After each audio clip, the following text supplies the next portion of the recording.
Fox Sports. We are Baltimore. We are Arizona.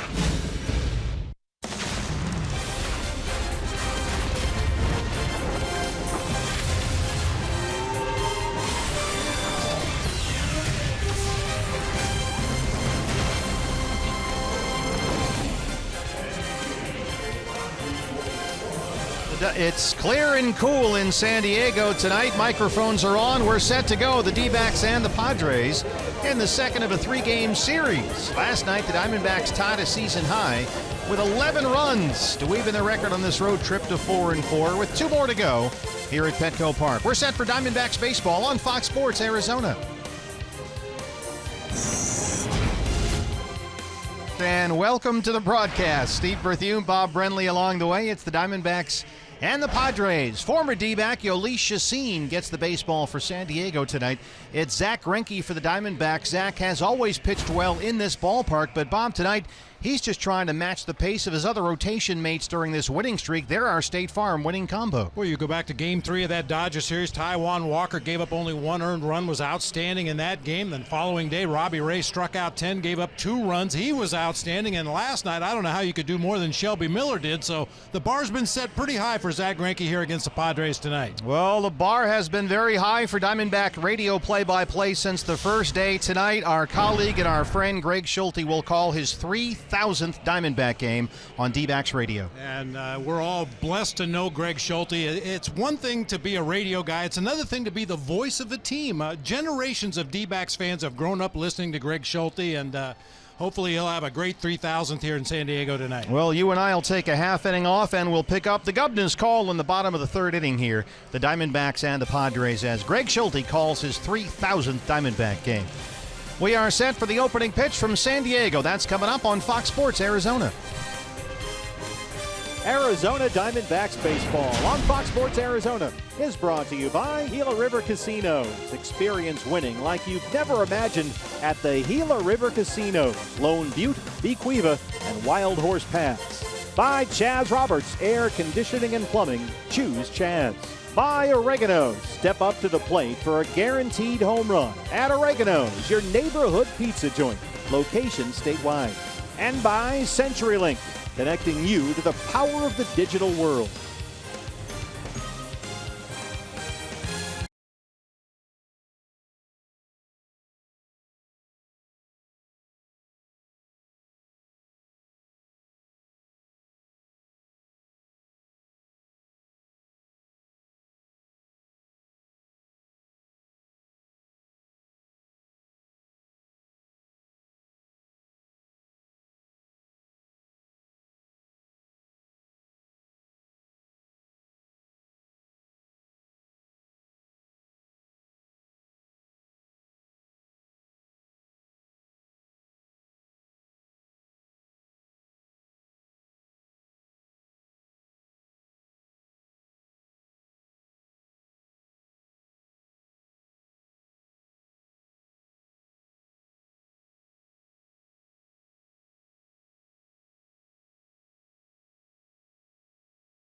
on Fox Sports Arizona is brought to you by your Valley Honda dealers, where you get more standard features for less money.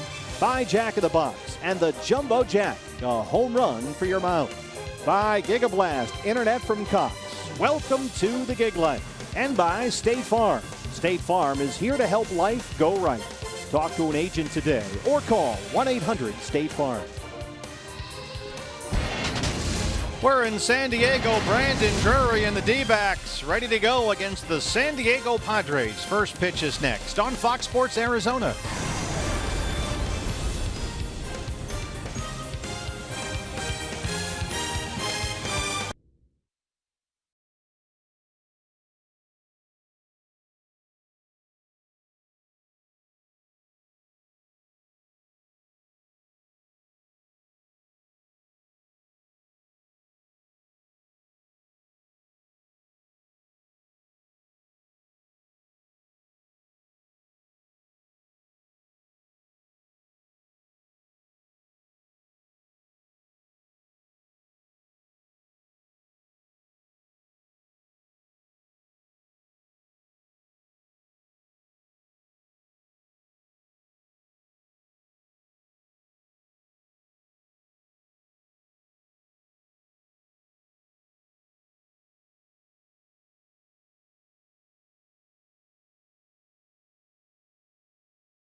San Diego, the Diamondbacks, winners of 3 straight games, off to a 10-5 start for the first time in 15 years, and a chance tonight to continue steering this road trip back in the right direction.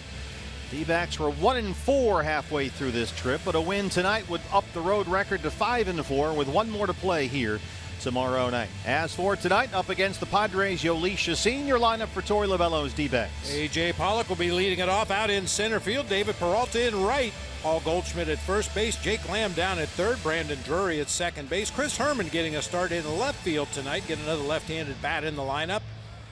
Nick Ahmed at shortstop. Jeff Mathis doing the catching. And right-hander Zach Greinke on the mound.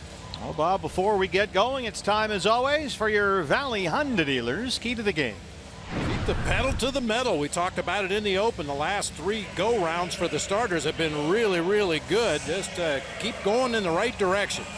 Yeah, D-backs 11-2 winners in the series opener last night. 11 runs, tied their season high, set on April 8th when they beat Cleveland 11-2. And they're up against a former teammate tonight. Your Ram truck starter for the Padres is the right-hander Yoeli Chacin. This year, the Padres' opening day starter. 1 win in 3 starts, a 7.80 ERA. He's coming off a loss in Atlanta last Friday.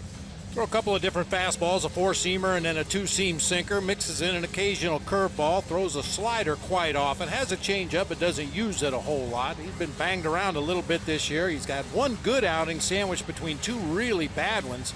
Lost to the Dodgers his first time out, a loss to the Braves his last time out. In those 2 losses, 8 1/3 innings pitched, 16 hits, 13 runs, and 8 walks against Chacin. Signed by San Diego in December after he split last season between the Braves and the Angels. Let's take a look at the defense around him. Our eye on the Padre defense, brought to you by Nationwide Vision Centers. Alan Cordoba moves over to left field tonight. He's a very versatile player. Will be all over the field this year for the Padres. Travis Jankowski moves over to center field tonight with big Hunter Renfroe in right field. Be Ryan Schimpf and Eric Abar, the emergency pitcher royale on the left side of the infield. Jan Hervey, Solarte, and Will Myers on the right side, with Austin Hedges behind the plate for Jhoulys Chacín. Yeah, Padres in the game last night had a catcher and a shortstop on the mound pitching. Tony Randazzo has the balls and strikes tonight. He's our plate umpire. The crew chief, Jerry Davis, is at first base. Pat Hoberg at second, and Rob Drake at third. Diamondbacks just 4-6 here at Petco Park last season. But with this Padre ball club in the middle of a rebuild and struggling, hopefully they'll be able to make a big improvement on that record here in this ballpark this season, as we play the second of a 3-game series before we finally head back home to welcome in the Dodgers starting on Friday.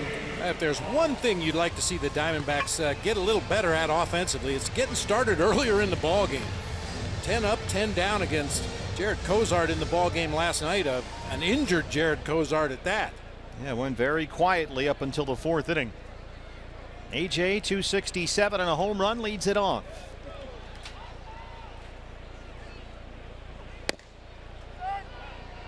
Pollock had 2 more hits last night. He was on base 3 times with a pair of singles.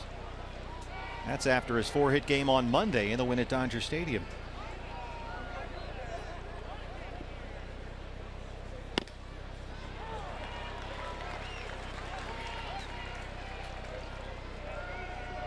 Padres are really reeling right now. They're off to a 5-10 start. They've lost 5 in a row. And last night's game got out of hand for Andy Green and company. AJ ahead, 2 balls and 1 strike. Might be a long year for that man. Yeah, I think you probably hear that same phrase repeated many times this season. Yeah. They lost their football team, and now the Padres are in the middle of a rebuild. Swing and a miss, and it's 2-2. But they have some very exciting young players, and it's going to be a growing process this year.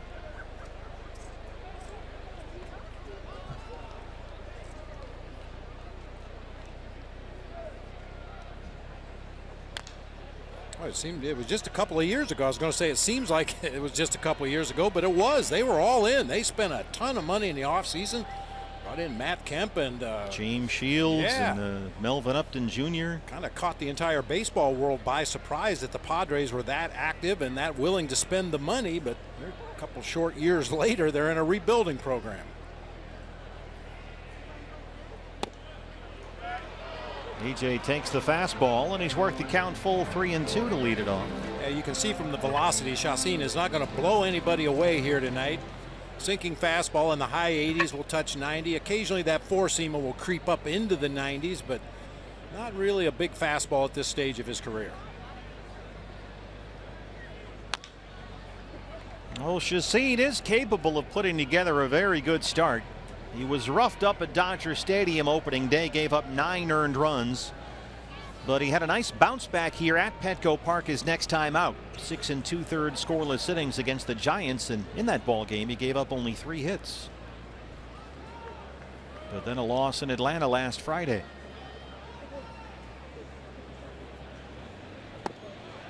An 8-pitch at bat for AJ Pollock, and he works the leadoff walk.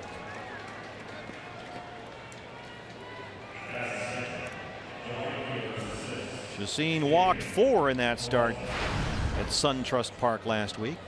David Peralta, 255 and 2 home runs.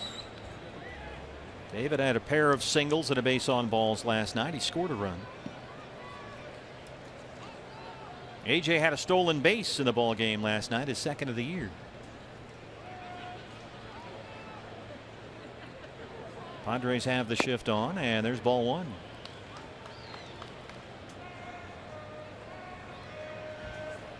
Ibar, the shortstop, will stay on the left-hand side, as Schimpf, who played second base last year, stands in the second base spot. He's the third baseman. Solarte slides over.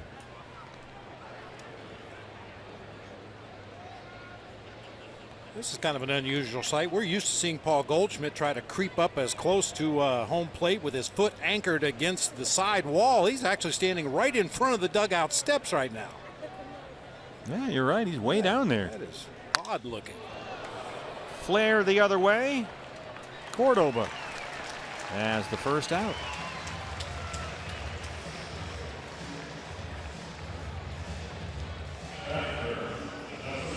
So here is Goldie.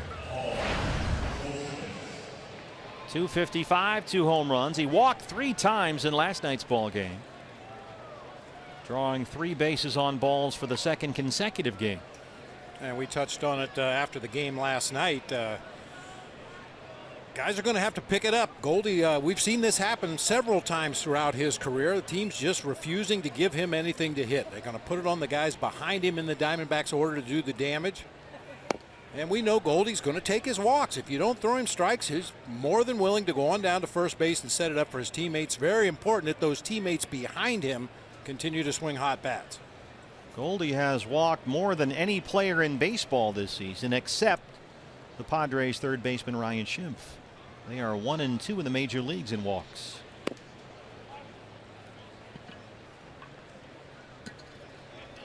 Here's Schimpf playing third base. He had a base on balls last night.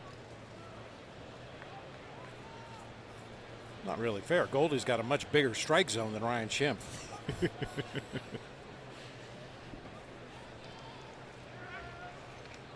Goldie led the league in walks last year.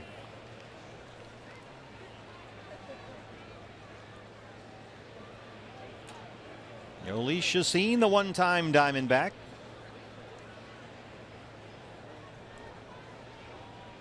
Along with Jared Weaver, Clayton Richard, they sort of pieced together a veteran pitching staff. They have some injuries. Schimpf's at third. No chance to get Pollock, so he goes to first to get Goldie. AJ in scoring position now. 2 down for Jake Lamb.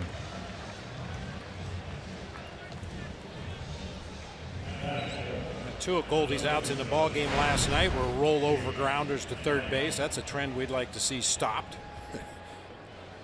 Well, you mentioned the players hitting behind Goldie. Here's Jake Lamb, 308 and 3 homers, 14 RBIs in 14 games.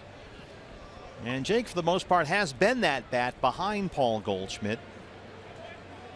14 RBIs, second in the National League behind only Miami's Marcell Ozuna. AJ at second and 2 outs.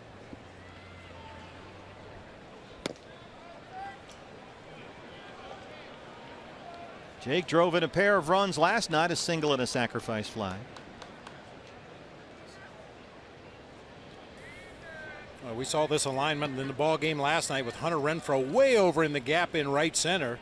Jankowski shading over into the gap in left center. If Jake could hook one down into that corner, he could run all night.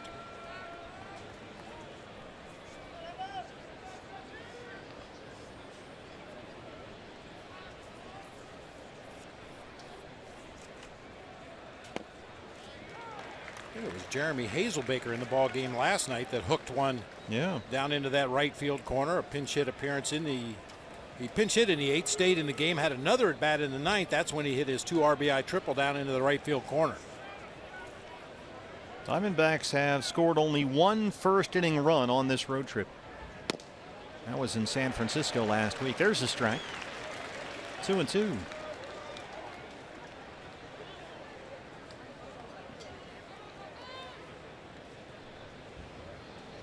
Brandon Drury on deck.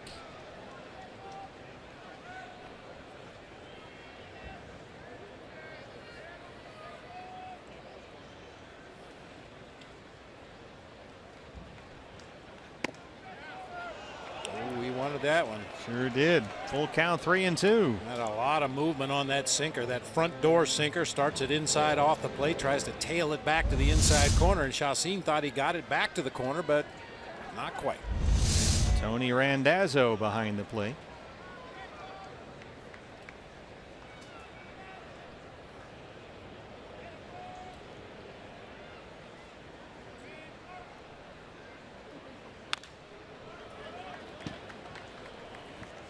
Saw Jake a couple of times last night strike out on breaking balls inside. He got tied up a couple of times. Don't know if the Padres noted that or not.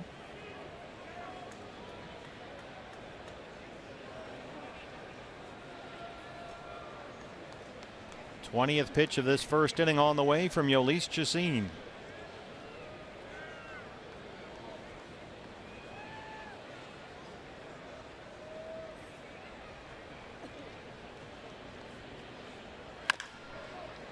Bounce to first. That's a fair ball for Will Myers. And Chacin strands the leadoff walk. We're in San Diego. Zach Greinke coming up.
Padres coming up in the home half of the first against your Ram truck starting pitcher for the D-backs, the right-hander Zach Greinke.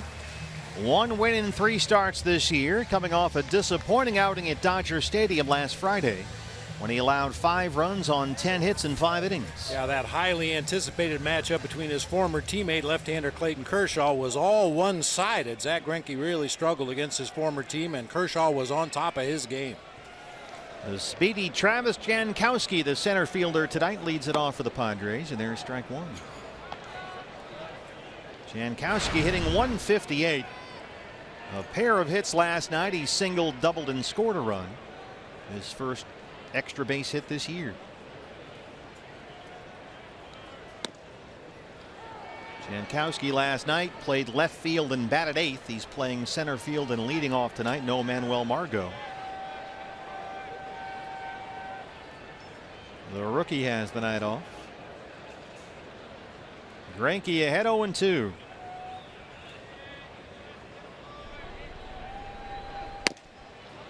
Fastball away, missed 1-2. An early curveball, that second pitch to Jankowski. That's something usually Zach kind of keeps in his back pocket for the second, third time through the order, but shows it early here tonight. Jeff Mathis behind the plate.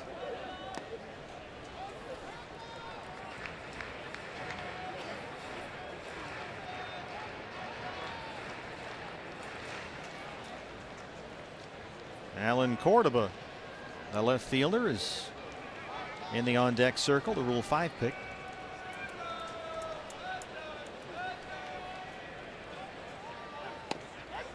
Called strike 3. Take a look at the lineup. Randy Green, San Diego Padres. Jankowski making that long walk back to the dugout. He's in center field tonight. Cordoba making his way to the plate. He'll be in left field. Will Myers down at first. And Hervey Solarte at second base with Ryan Schimpf at third. Hunter Renfroe in right field. Austin Hedges, a former Sun Devil, behind the plate. Eric Ibar at shortstop, and Yolis Chacin on the mound. 21-year-old Alan Cordoba, 6 hits in 13 at bats to begin his major league career. Swing and a miss, and it's 0-1. Zach Greinke has always pitched well in this ballpark. He's 8-1 in 16 career starts against the Padres overall, but he's been really good at Petco Park.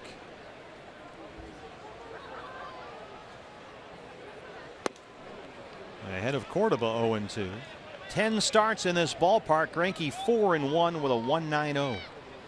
And he has allowed 2 runs or fewer every time. That'll work.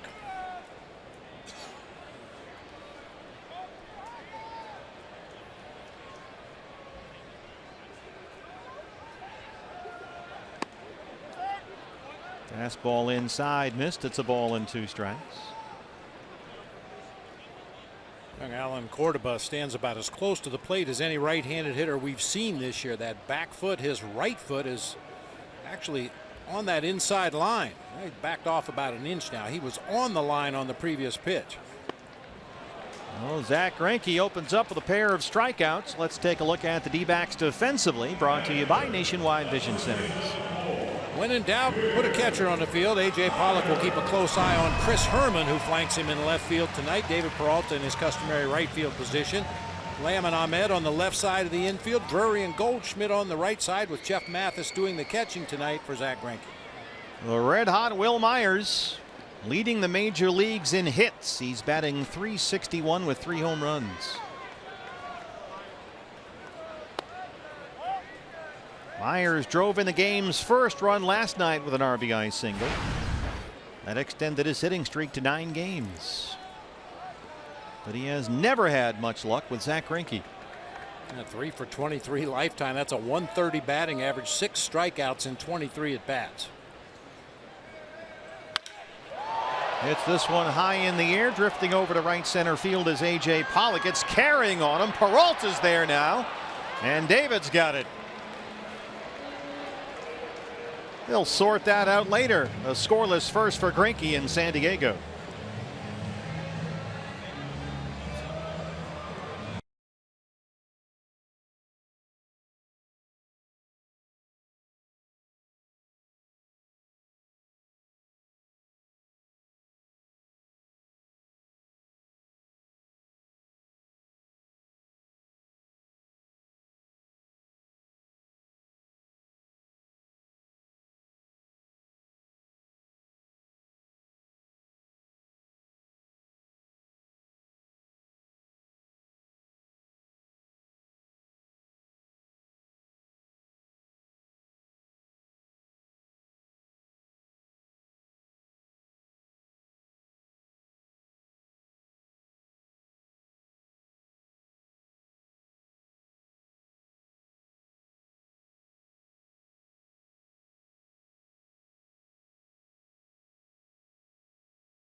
No score as we head to the top half of the second inning. The D-backs home run tonight means a free jumbo jack tomorrow at participating Jack-in-a-Box locations with the purchase of a large drink.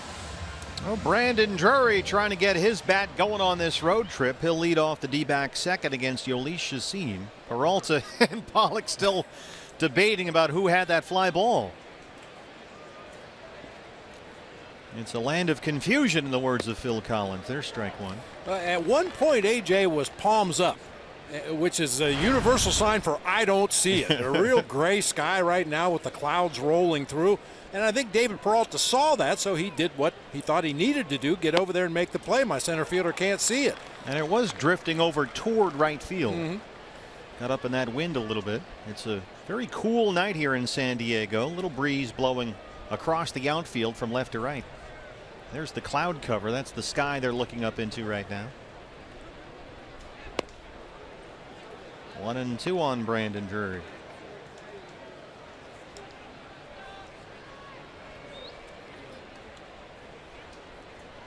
Austin Hedges, the catcher. Brandon able to check his swing, and it's 2 balls and 2 strikes. He didn't go, says Jerry Davis. Brandon do a bases loaded walk in the 4th inning last night, but he's trying to dig his way out of a 3 for 29 right now.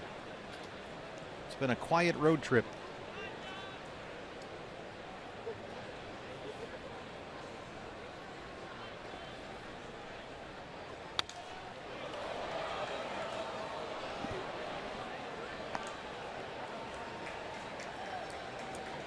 I took the bases loaded walk as a good sign for Brandon last night. I mean, when a guy is in a little bit of an offensive funk and you get up there with runners in scoring position, that's usually when you really get away from your fundamentals to try to drive those runners in. But he was willing to take the base on balls and take the RBI that way. I think he did that, Bob, in a couple of at-bats in the Dodgers series where he was up there first and second, bases loaded. The dreaded trying to do too much. Stay within yourself. Well, that'll get him going. Drops it into left field, a leadoff single.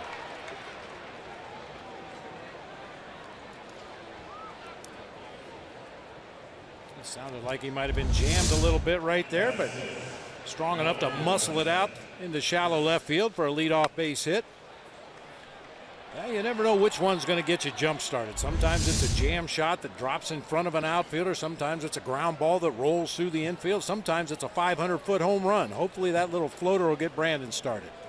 Padres will put on the shift for Chris Herman, who's starting in left field tonight.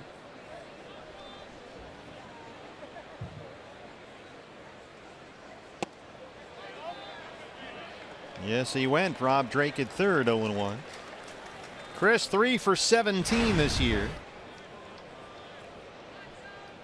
Torey Lovullo saying before the game today that Chris has been versatile for the D-backs all year long.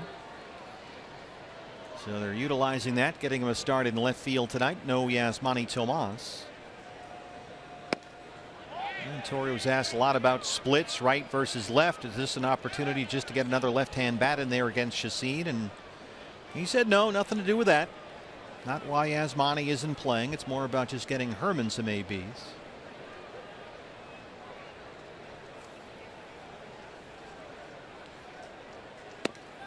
And he's ahead 2 balls and 1 strike. Yeah, we've talked about this in the past. Sometimes it's just the style of pitcher that you're facing. We know Chacin is best out pitch is that hard slider low and away, and we know that's a pitch that gives Yasmani a lot of problems. So putting another left-handed bat in that particular spot kind of takes away his out pitch.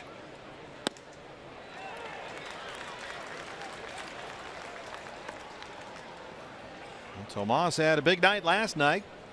A single and a 3-run homer.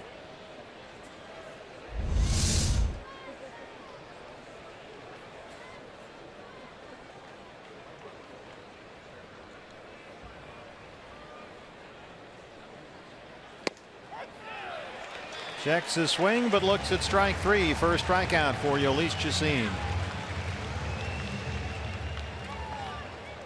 Chris Herman a little overly aggressive at the beginning of the bat and a little too passive at the end. Took a very hittable 91-mile-an-hour fastball on the inside part of the plate that time for strike 3. So no Yasmani Tomas in the starting lineup. Chris Owings also getting a night off. Here's Nick Ahmed, the shortstop. 316 with a home run for Nick.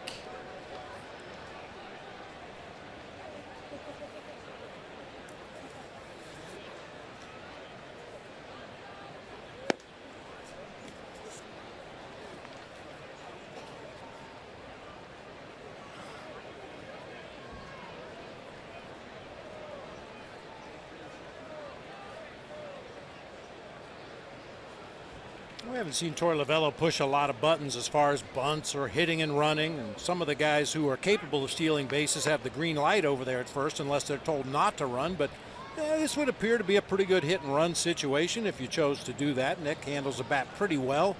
Big hole on the right side. Get Brandon Drury in motion over there. At least stay out of the double play and hope to get down to that pitcher spot here in the 2nd inning. Torey was a big fan of Chris Owings' bunt attempt in the game last night with the bases loaded in the 4th inning. That led to 2 Diamondback runs. He said no, that was all Chris. He said he had that in his back pocket. They had talked about it about a week or so ago. So Torrey did not call for that bunt. That was a Chris Owings attempt, and Torrey said, look, I'm never going to penalize or criticize one of my players for trying to make a smart baseball play. Brandon Drury takes off. The throw from Hedges is easily in time, and he's thrown out trying to steal. Austin Hedges. That's usually the result of a broken hit and run. As a runner at first base, you're not trying to steal. You're counting on that hitter to protect you. Got a slider off the plate low and away. Nick couldn't even make contact with it.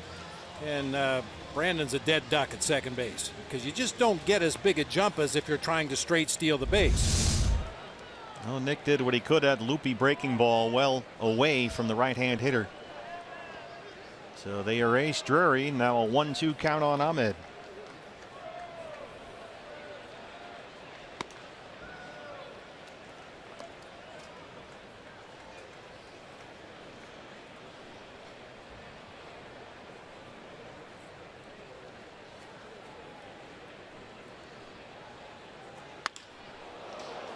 Up the middle on Hervey Solarte at second base, throws him out. No score in San Diego. The D-backs and the Padres.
No scores. We head to the bottom half of the second inning. While we have a moment here, let's take a look back at this day in baseball history, brought to you by Geico, the first major league ball game ever played in Hawaii. Now, this is something we need to investigate.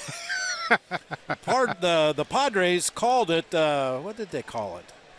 Padres Paradise Series. Okay. And the Cardinals went over there and played a 3-game series. Cardinals won the first game in Hawaii, 1-0. So you're suggesting that maybe the Diamondbacks should somehow be involved? Yeah. On Hervey Solarte, another tweener there. This one's in left center. And again, someone takes a baseball away from A.J. Pollock. This time it's Chris Herman. Well, we can get in touch with the league office, maybe arrange something for you in Hawaii. I'm thinking Honolulu ought to be in the National League West. 3 times a year. What's going on in the outfield here? Well, you know, Chris Herman, a catcher by trade. He's certainly capable of playing outfield, but you know, sometimes both guys are calling for it at exactly the same time. They don't really hear each other. They hear their own voice. But, you know, protocol says that that's AJ's ball. Well, Greinke has gotten 4 outs on 12 pitches as Ryan Schimpf steps up at third baseman. 128, but leading the major leagues in walks. He was 0 for 3 with a base on balls last night. The only player in baseball who's walked more this year than Paul Goldschmidt. 1-1. So they played a 3-game set there. Yeah. Do you have some people in New York we could call? Maybe get in touch with the Padres? People in New York I just used to write checks to, so I probably don't have a lot of pull. Yeah, they're with still them, expecting with those, the actually. office. Jam shot pop up Only guy over there is Jake Lamb with the shift on, and Jake's got it in foul ground. 5 up, 5 down for Greinke. Well, that's 5 outs on 15 pitches. You know, you hate to ever take anything for granted. Anybody with a bat in their hands is dangerous. Anybody in the big leagues is here for a reason, but this should be a lineup that Zach Greinke carves up. Get through Will Myers and Jan Hervey Solarte and Ryan Schimpf, and then take your chances with all these young Padres hitters that have been real aggressive in the first game.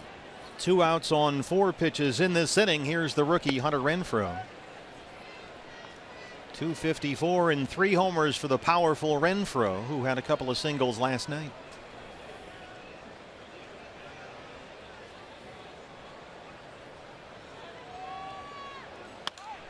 Renfroe's a pretty aggressive hitter, especially for a young guy. He does not like to fall behind in counts. And so he's usually up there trying to ambush a fastball.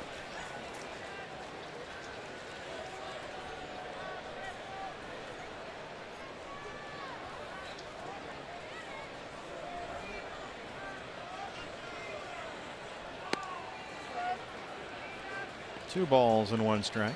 And just watching the signs that Jeff Mathis is giving and where he's setting up, Zach is right around his intended target with every pitch so far.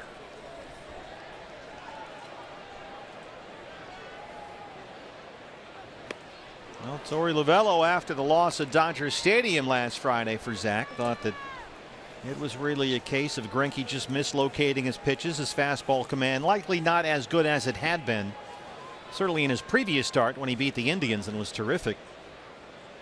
1 run on 5 hits and 6 2/3 against Cleveland. Renfroe reaches down and lifts it for center field. Now AJ can take this one. There you go.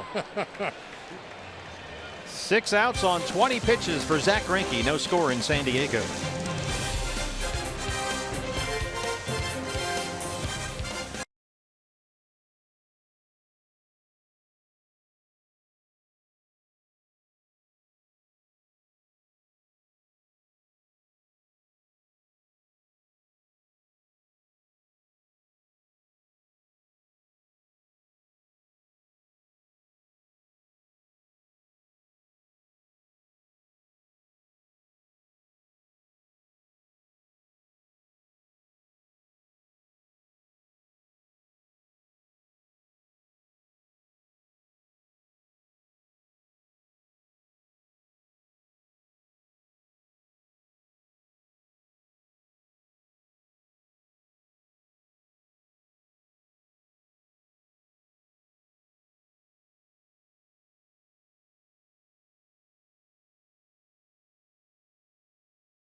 A couple of fans who have traveled a very long way. Robert and Diane Heathershaw are here in the house. They were also in Los Angeles checking out their Diamondbacks. And guys, they were down in Tucson a number of years ago, drove up to catch a game in Phoenix at Chase Field, and they were hooked.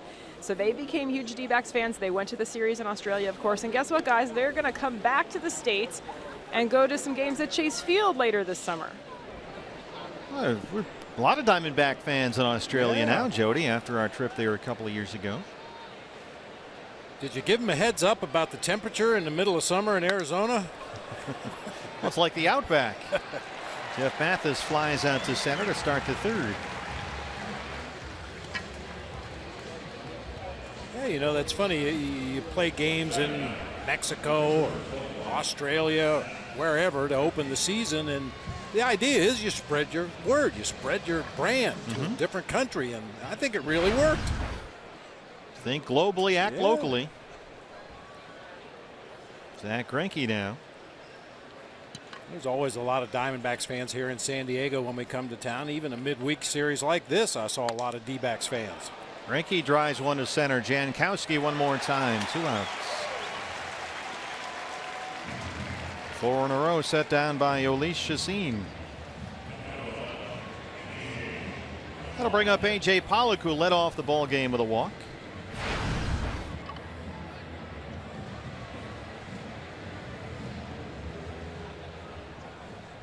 Two outs on 3 pitches so far. Very efficient third inning for Jhoulys Chacín. Diamondbacks 10-5 at the start of play today, tied with the Rockies atop the NL West. Colorado back at Dodger Stadium tonight, and they lead LA 1-0 in the early going.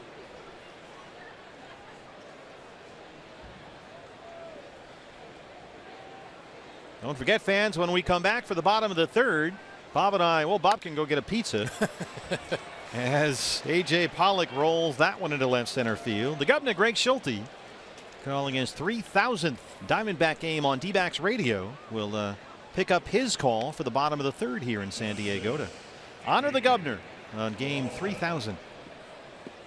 There he is with Tom Candiotti, Arizona Sports 98.7 FM. I was talking to the Governor before the game, and he said he missed one game in 1998 when his son graduated from high school, and then, to the best of his recollection, he didn't miss another game for 5 years. He has got every scorebook from every year back at the house. So they're all numbered. You can keep track. Well, it's a big day for him. Everybody was congratulating him. I went over there and told him how much he's meant to me since I've been here. He's been enormously gracious and a huge help in helping me get acclimated. There's so many little things, where to go, what time do I need to be there, you know, what do I need to bring, that kind of stuff. And he's just been wonderful. Yeah, like I said in the open, it's one thing to be a radio announcer or a TV announcer, but when you're there as long as the Governor has been there, you're an institution. You become more than just a radio guy. Since the first day. Peralta hits it hard, but right into the shift. That's Ryan Schimpf, the third baseman, who throws him out. When we come back, Greg Schulte calls his 3,000th Diamondback game.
San Diego, Greg Schulte along with Tom Candiotti on the radio side, and actually a little bit of a simulcast right now as we are I guess television is picking us up our audio, and we're going to call this third inning for you. I got 2 thoughts on that. Greinke's first pitch is a strike here to the leadoff hitter Austin Hedges. If Greinke has a real quick inning, they might ask us back for more.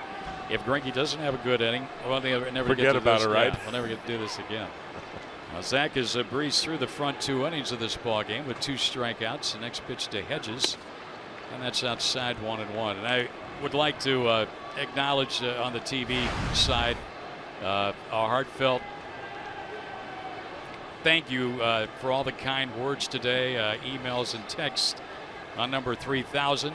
It's a lot of ball games. I'm very proud of the fact that all 3,000 have been with this Diamondbacks club. That ball is fouled down the right field line and out of play. But again, thanks for all the kind words. And the thing I'm looking forward to most is number 3001 tomorrow. I bet. No, you've done such a great job, and really on behalf of the organization and really all the fans that have been able to tune in to listen to you over the years. Thank you for them. Well, I appreciate that. The guys in the TV booth do a bang-up job. I've known Bob Brunley for years now. Worked with Bob on the television side, many games over the course of my broadcast career. And Steve Berthiaume and I have become very close friends in Steve's short time here. There's a ground ball hit to the hole. It's short. Ahmed's got it, sets himself, and fires to Goldie for the out. 1 up, 1 down. Greinke now has started this ball game by retiring the first 7 that he's faced. Well, just as we expected, he's going to come out with a killer game plan against a very inexperienced offense over there. And the first inning, he's working in and out. He's mixing his pitches up. He's at the bottom part of the order right now. And that was his first ground ball of the game, and very nicely got the out. Eric Ibar, who pitched last night for the first time in his major league career. It was like Little League Baseball last night, a game that was out of hand, and the manager came out and pointed to the shortstop and he said, I want you to pitch. So Ibar gave Betancourt his glove, and Betancourt took second base, and Ibar pitched, and the second baseman went to shortstop. We were flip-flopping all over the place. There's still room for a guy that throws 70 miles an hour in this game. That's right. You used to throw 59. Ground ball to Goldie. He's got it. He'll step on the bag, and that's 8 up and 8 down at the start of the night for Zach Greinke. Nicely done, too. Another ground ball, easy ground ball. 1 to Ahmed, now 1 to Goldie. It's fun when you pitch like that. You betcha. 2 quick outs here. And here is Chacin. I was asked today, outside of Game 7 of the 2000 World Series, which I know is Bob Brenly's favorite moment, mine too, the Gonzo hit, but some other ball games that we've had over the years, it brings back memories. And you and I were together, and there's ball 1 low and outside for that comeback thriller at Chase Field in the 10th inning against the Dodgers back in 2011, where the Dodgers had scored 5 in the top of the 10th inning. We said, well, you stick around, you never know what's going to happen. And the pitcher doesn't cover on a 2-out play at first base. That gets a base runner. The next thing you know, the Diamondbacks get a couple of runs, and Ryan Roberts walks them off with a grand slam. One of the greatest comebacks ever. 2 outs. Javi Garrett does not cover first base, and I just remember Joe Torre's face, and one thing after the other started happening, and you could tell he was getting the heebie-jeebies over there. Chacin, a swing and a miss, and the count goes to 1-2 now from Greinke. Well, Zach has not thrown very many pitches in this ball game either. This next pitch coming up will be his 30th, and it might be his final pitch of this 3rd inning. With a count of 1-2 on the pitcher, Chacin. No score here as we play in the bottom of the 3rd inning at Petco Park in San Diego. The windup and the pitch, and it's just a bit outside. Oh, you got to ring him up on that. Great little fastball or slider, almost looked like a cut fastball, but kept it right on the outside corner, right where Mathis wanted that ball. To a pitcher, that's a strike. 2-2 count now on Chacin, who bats right-handed. The pitch and a ground ball down to third, but foul. And they'll do it again. New supply of baseballs to the home plate umpire. Greinke trying to win his 2nd of the year. Jankowski's on deck. Zach would just soon face him in the bottom of the 4th inning, have him leading off.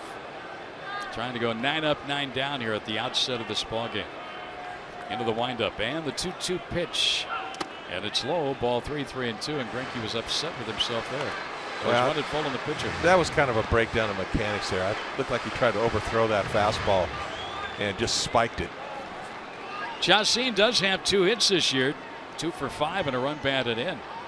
So he's handled the bat okay. He stands right up on the plate too, way up in the top of that batter's box. Payoff pitch is grounded into the hole, and that's a base hit into left field. Well, a 3-2 pitch, and the Padres get their first hit, and it's by the pitcher. Should have called him out. See, two pitches ago. He was up there looking to get a fastball, 3-2, and just probably swung about as hard as he could swing. Probably had his eyes closed and just happened to find that hole on the left side. Pitchers do that, close your eyes? Sometimes. Most of the time, actually. They'll bring up Jankowski now. Chassin and Goldie talk it over a little bit. Of course, they were teammates a couple of years back when Chassin pitched for the D-backs. Jankowski struck out looking at the bottom of the first inning. Goldie's probably asked him if he's going to run or not. Chassin told him no, so Goldie will drop behind him at first base. Greinke out of the stretch, and a breaking ball in there to Jankowski on 1. He really carved Jankowski up his first at bat. Inside, outside, back and forth, and then, of course, with the curveball like that last pitch. Diamondbacks playing some really good baseball right now, and that great homestand coming up. Dodgers on Friday night, Saturday night, Sunday afternoon. These Padres in, and then the Rockies. So, a chance to see the D-backs play some ball at Chase Field. Remember, on that first homestand, they went 6-1. They really smacked the baseball all around the yard. So come on out, enjoy some weekend baseball with the Dodgers. It's the only weekend series the Dodgers will be in town all season. Out of the stretch, Greinke on the 1-1 pitch to Jankowski, and a swing and a miss, 1-2 now. Another excellent curveball. Zach really has shown, a good slider tonight. His fastball, he's spotting very well, but his curveball, the ones that he's thrown, have been excellent. A 2-out single by Chassin. The Padres' first hit of the night. Diamondbacks have 2 off Chassin. And now a 1-ball, 2-strike count on Travis Jankowski, their center fielder.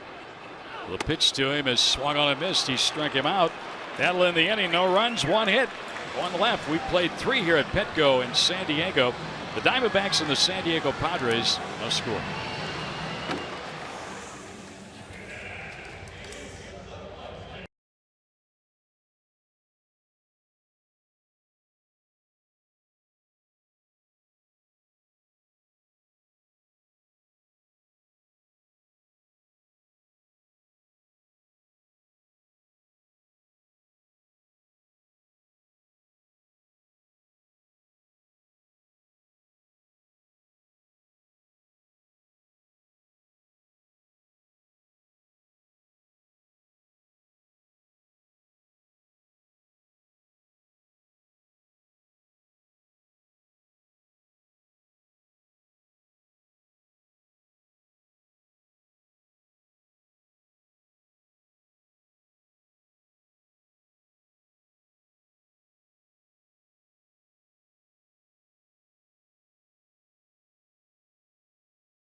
What's become an all too often story is C.B. Bucknor behind the plate. Look at the pitches to Jason Worth. He was called out on strikes. None of them in the strike zone. This was what everybody thought was the last pitch of the ball game. But C.B. called that a foul tip. Well, it was within 3 feet of the bat. Yeah, and then grounds crew was ready to come out on the field. Everybody had to go back. And then ultimately strikeout to end the ball game. And Jason Worth was just pointing out to CB, I know you have a very tough job. I think that's what he was saying. Well, he makes it tough sometimes, that's for sure. And it just happens every time that man works the plate. Something's got to be done. Paul Goldschmidt leads off the 4th inning here in San Diego. Our thanks to the Governor Greg Schulte and Tom Candiani from the radio side for picking up a half inning for us. I feel refreshed. You should. Read some promos. Goldie Skies one toward the seats and on a play. Well, it's been said for years that baseball was a sport that's really made for radio. Especially the play-by-play guy on the radio side, because you have to tell the people at home everything that's going on here at the ballpark, because obviously they can't see it. And I have so many great memories growing up as a child, riding around with my mom and dad in the car, listening to Cleveland Indians games, and I'm sure there's a lot of Diamondbacks fans that have the same kind of memories listening to the Governor. It's one of the sounds of summer, baseball on the radio, that's for sure. 1-2 now. That was one of the things I used to look forward to when I was working in Chicago for the Cubs. At the end of the season, my wife and I would get in the car and drive back to Arizona listening to the playoff games on the radio. And some days you could get 3 games in a row.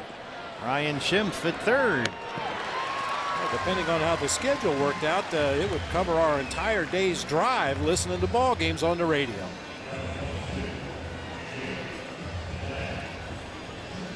Jake Lamb now. Jake grounded out his first time up.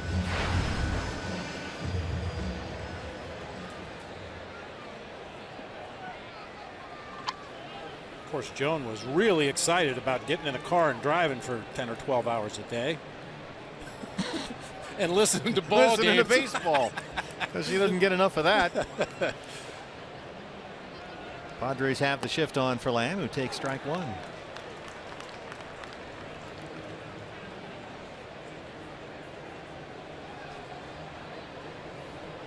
See Ibar, the shortstop, near the third base bag. Toes on the grass. A little surprised he's playing as shallow as he is on that left side of the infield. Jake hits it hard and through the shift by Solarte in short right field. Third hit for the Diamondbacks, a 1-out single in the fourth. Hey fans, anytime the D-backs score 5 runs or more, Taco Bell is giving away 3 free tacos with the purchase of a large drink between 4 and 6 the following day at participating locations. Well, this was the inning in which the Diamondbacks got it going last night. A 3-run fourth was followed by a 4-run fifth. Brandon Drury singled in his first at bat. Jake Lamb at first, 1 out.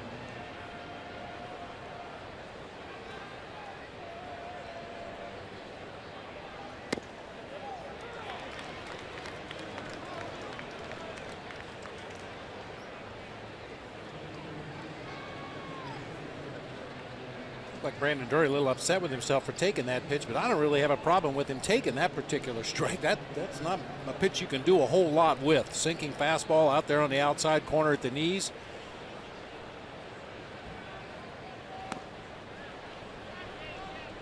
Brandon's just so aggressive. He's ready to hit warm-up pitches. If he's leading off an inning, he'd run up there and swing at the warm-up pitches if they'd let him. He is very passionate about wanting to succeed as a major leaguer. He wants to dominate. He's not interested in just succeeding. And baseball is on his radar 24/7. Breaking ball buckled him a bit, and it's 1-2. Brandon last year, 282, 16 home runs, hit 31 doubles in his first full big league season last year. It's funny, he thought really he didn't have that good of a year. He says he just got hot a couple of times early in the year and then again late. He had a big September last year. I think that shows his maturity, that he realizes that those peaks and valleys, he'd like to level those off and be more consistent from start to finish.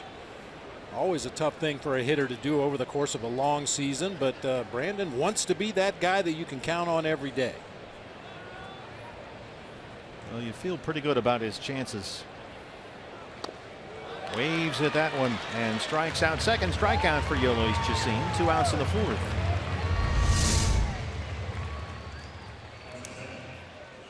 Being as aggressive and driven as he is, the veteran Yolis Chacin took advantage right there. Just a variety of off-speed deliveries after that fastball on the outside corner to start it. Chris Herman struck out looking at a couple of breaking balls his first time up. Chacin has always had that very good slider when he's been healthy. And Andy Green really has a lot of confidence in that slider against, he says, anybody that's in the batter's box. And Chacin has fought through some injury issues last couple of years. He said this spring his arm is back to normal. He's got the same pitches he's always had, and he's healthy and ready to go.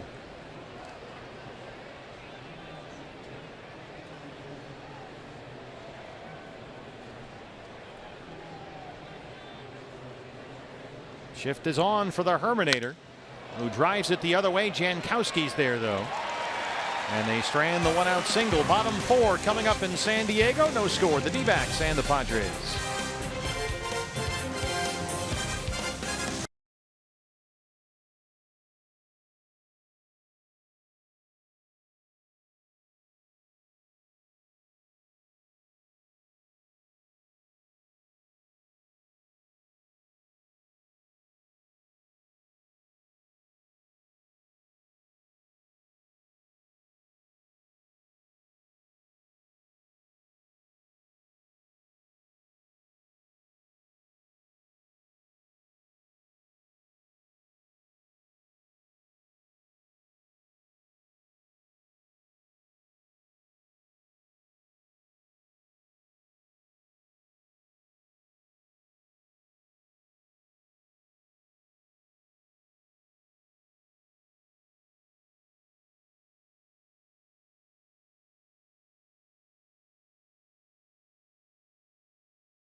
San Diego, calling all kids between the ages of 10 and 16. If you'd like to be part of a D-backs telecast, interview a Diamondback player, go behind the scenes and see what it takes to produce a baseball game, and come on out this Sunday to Chase Field for the Fox Sports Arizona and Sanderson Ford Kidcaster auditions from 11:30 to 1:30 at the Sandlot near Baxter's Den during the Diamondbacks and the Dodgers game. Alan Cordoba leads off the fourth against Zach Greinke. Cordoba struck out his first time up. 21-year-old Rule 5 pick by the Padres, who was playing in rookie ball last year in the Appalachian League. Padres carrying a couple of Rule 5 picks this year.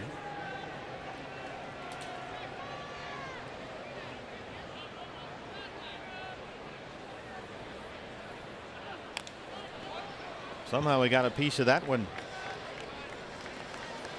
Cordoba singled, scored a run in the ninth inning.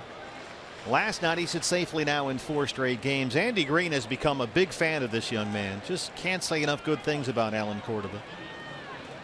The guy that Greeny said in the very beginning was overwhelmed, and rightfully so, coming from rookie ball. Flails at that one. Mathis will complete the strikeout.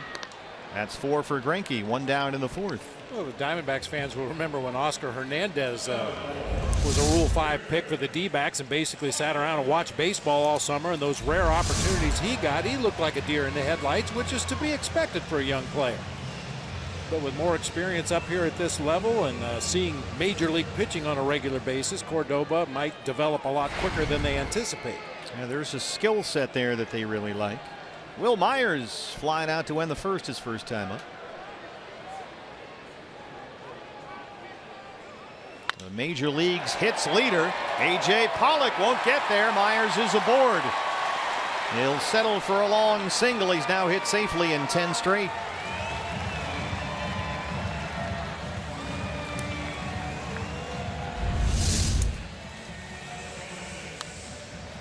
Will Myers so upright in that batter's box, and when you throw him up and out over the plate, I've seen him hit that ball to right center like that I don't know how many times. It's almost automatic. You pitch him up and out over the plate, he's going to drive it to right center field.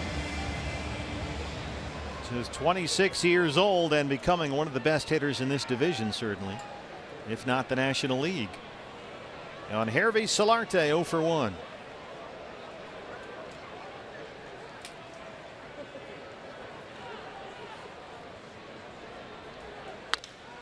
Double play ball here. Brandon Drury, Ahmed for one, and they roll it. 4-6-3 ends the fourth. No score in San Diego.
No score. Zach Greinke and Yolis Chacin. Time for the Coors Light Cold Hard Facts. Innings 4 through 6. As Torey Lovullo said in Los Angeles, the storm is on its way, and this is the time, these middle innings. Yeah, they got a knock in that fourth inning by Jake Lamb, but otherwise 3 quick outs. So they're going to bust loose here soon. It's been a pitcher's duel so far. Each pitcher, Greinke and Chacin, has thrown 1 6-pitch inning. For Chacin, it was the third. For Greinke, the bottom of the fourth. And Zach, so far, 4 scoreless innings. He's thrown only 43 pitches in the ball game. He's been tremendously efficient. Nick Ahmed leads off the Arizona fifth.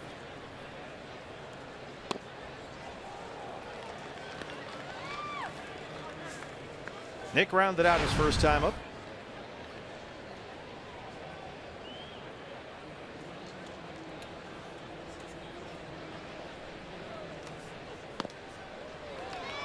Lay it on a fastball, and it's 0-2.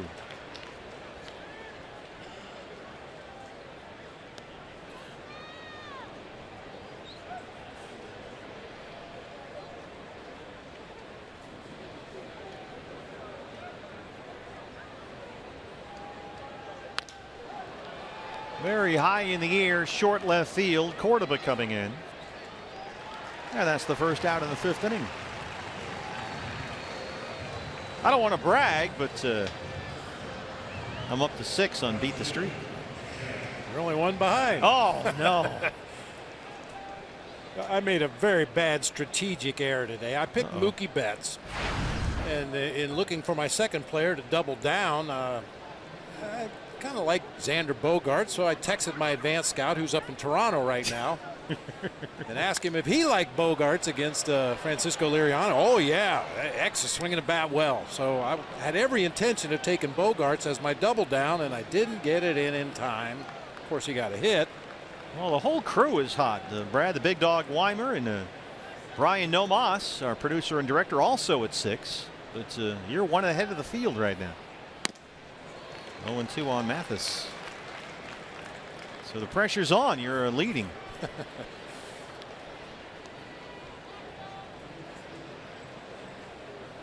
And I moved way up on the leaderboard. I was in the 100,000th place somewhere till yesterday. Now I'm only in the 70,000th place.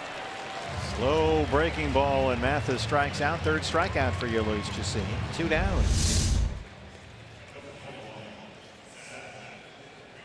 It's that slider. That's his bread and butter when he needs an out, when he's looking for a ground ball.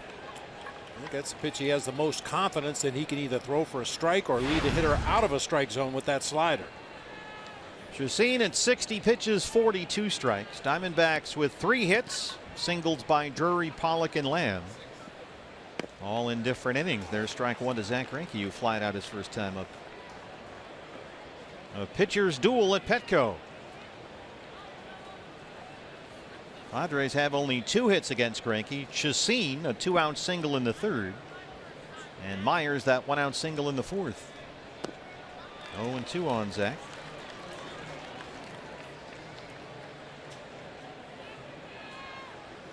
Rockies and Dodgers in LA right now. That game's tied 1-1 in the 4th inning. 12 straight strikes thrown by Yolis Chacin.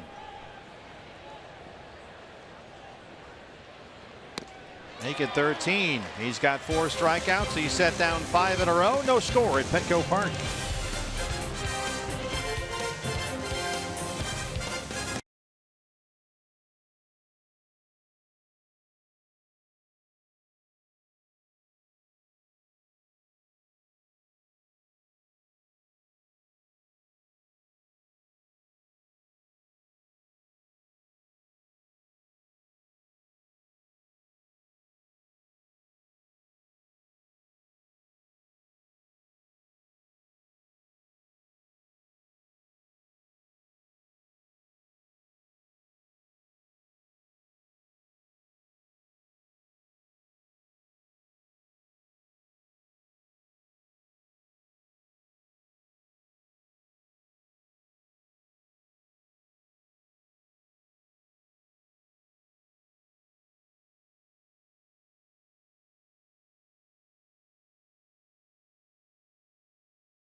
Tonight, Bryce Harper of the Nationals in Atlanta, SunTrust Park. He had 4 hits. 2 of them were home runs. The second homer right there, a grand slam. And the Nationals beat up on the Braves 14 runs on 20 hits. Harper 4 for 4 with a pair of home runs. And he knocked in 5. 6th home run of the season already for Bryce Harper. He's pretty good. Ryan Schimpf, the 3rd baseman, leads off the Padre 5th against Zach Greinke. Zach coming off a 6-pitch 4th inning.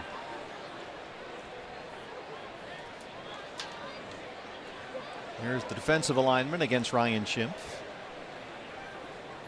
0 for 4 in the series so far, and he's down 0-2. I will say Zach has been efficient is an understatement up to this point. He's had 4 strikeouts in the game. 3 of those came on 4 pitches. 4 outs on 3 or fewer pitches. And a lot of it's been with that slider. I mean, everything's working well. His command is good tonight, but that slider has been devastating. Left field for the Herminator. 1 down. Ryan Schimpf 0 for 2. That'll bring up Hunter Renfroe.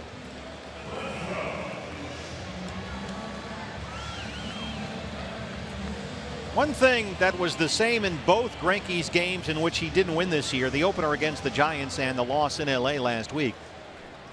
And Torey Lovello pointed this out as well. Teams simply not swinging at some of his off-speed pitches and breaking pitches, just not chasing the ball like hitters have always done against Zach Greinke. Teams are waiting him out. Now, against a young, inexperienced lineup, I'm going to guess that's not going to be the case tonight. Yeah, probably not. I mean, a couple hitters in this lineup that might give him some issues if he doesn't throw quality strikes, but for the most part, these are some aggressive, young, hacking players. And I said it earlier in the game, this is the kind of lineup Zach should really carve up with his combination of stuff and command that we've seen tonight. Just like that. Slow breaking ball into Hunter Renfroe, and it's 0-2.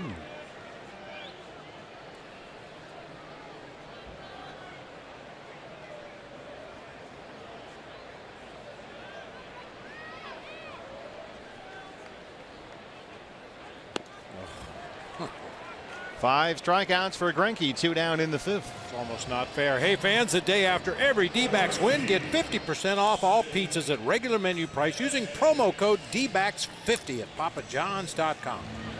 Austin Hedges, the catcher now. Well, Zach, talking about that loss at Dodger Stadium last Friday, thought the issue mainly was just good at bats by the LA hitters. And he thought, you know, they seemed to do that a lot against him, both last year and again this season.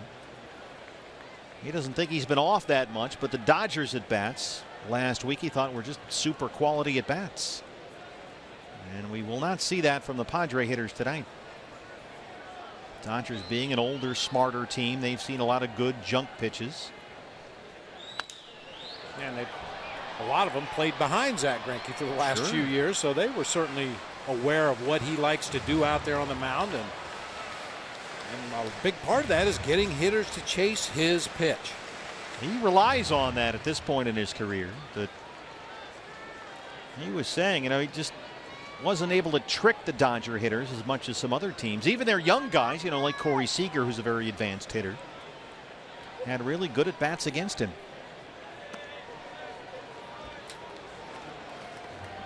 Where you hear that a lot is when major league pitchers go down to the minor leagues to make rehab outings coming back from an injury. You can't set those guys up. They're just hacking at everything they see. You know, they throw a 2-0 changeup and the guy swings at it and hits it in the gap. You're supposed to swing at that and miss. Hedges drives this one to center. AJ makes a sliding grab.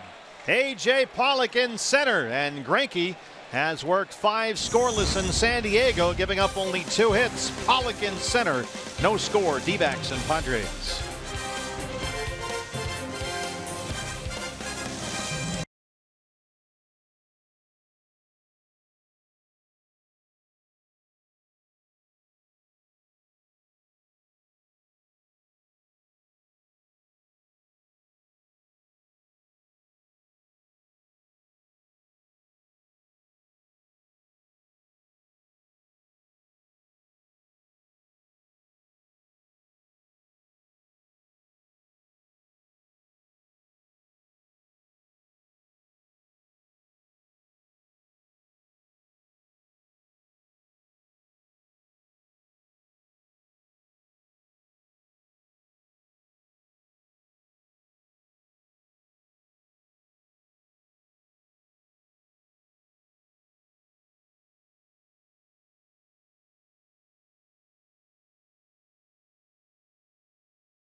Padres as we start the 6th inning.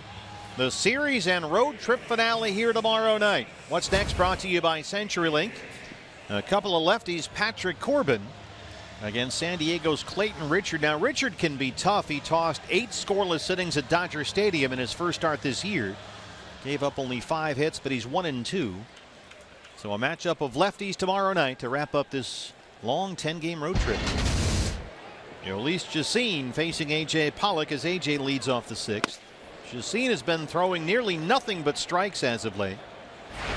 AJ has walked and singled. He's been aboard twice. In the first inning tonight, Elise Jacine threw 10 balls. In innings 2, 3, 4, and 5, he threw a total of 8 balls. So he has been in the strike zone pretty much all night long.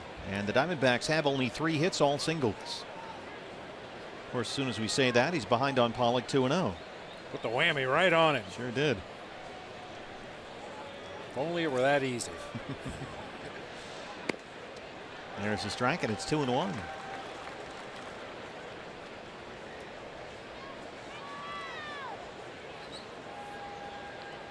Diamondbacks 11-2 winners last night. 11 runs, tied their season high. But so far just 3 hits, all singles. Drury in the second, Pollock in the third, and Lamb in the fourth.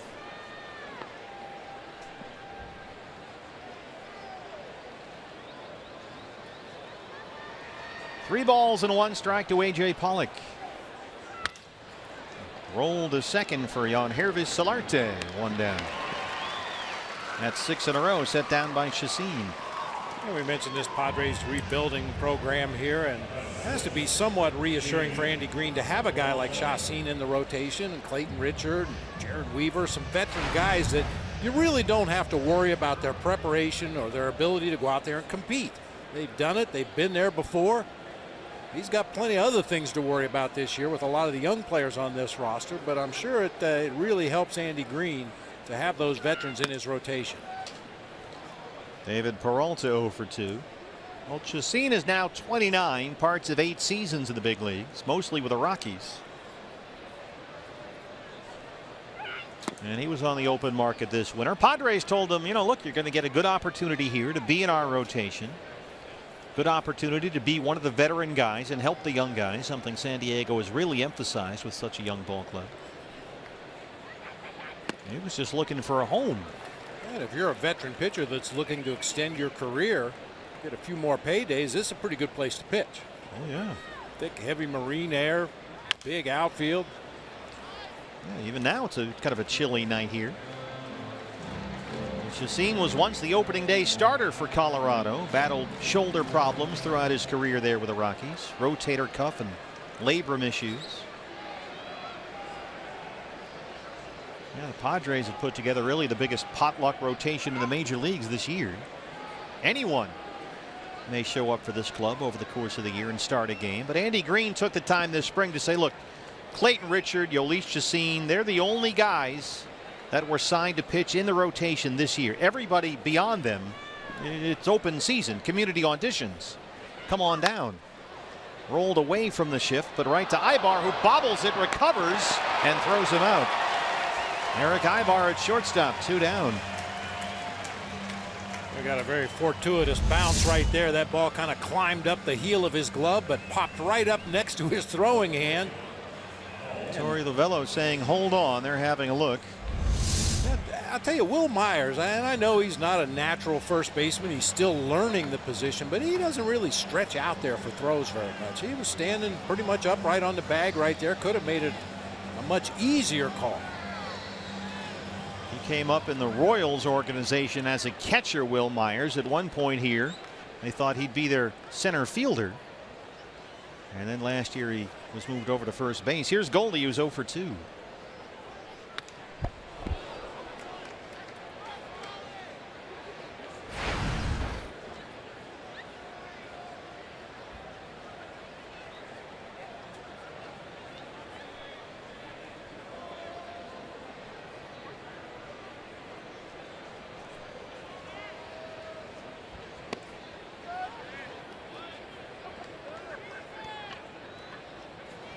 Padres felt, as Will Myers has gone along here, that last year he was one of the closest first basemen playing to the base. And he's fairly well off the bag right now against the right-hand hitter. So they have really worked with him and emphasized getting off the bag a little more, which has made him a little uncomfortable, frankly. And he looks a little uncomfortable getting so far out there.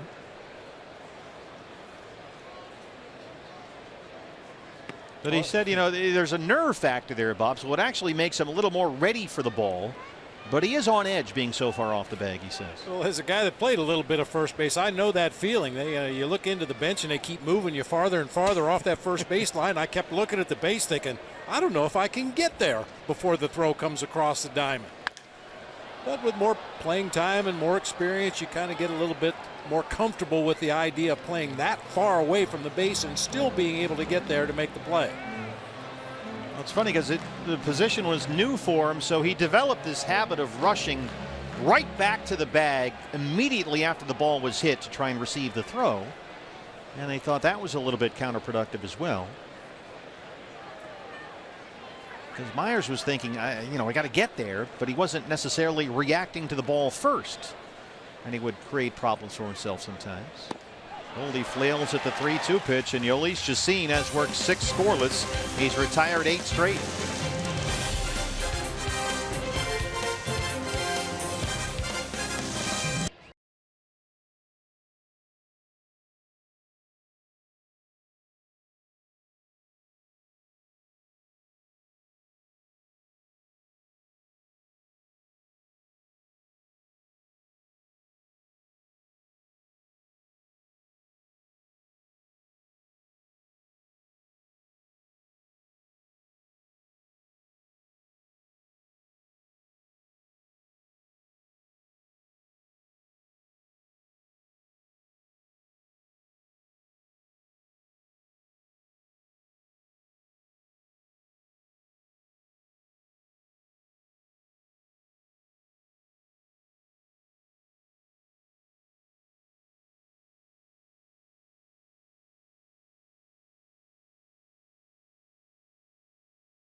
D-backs fans, if you can't watch the games on TV, then stream them live on your mobile device with Fox Sports Go. It's presented by your Valley Honda dealers. Download the app and take Fox Sports Arizona and your D-backs with you wherever you go. Eric Ibar leads off the bottom of the 6th against Zach Greinke, who has been tremendously efficient tonight. 13 of the 15 outs so far have been on 4 or fewer pitches. He's had 4 innings tonight where he's thrown 11 pitches or fewer.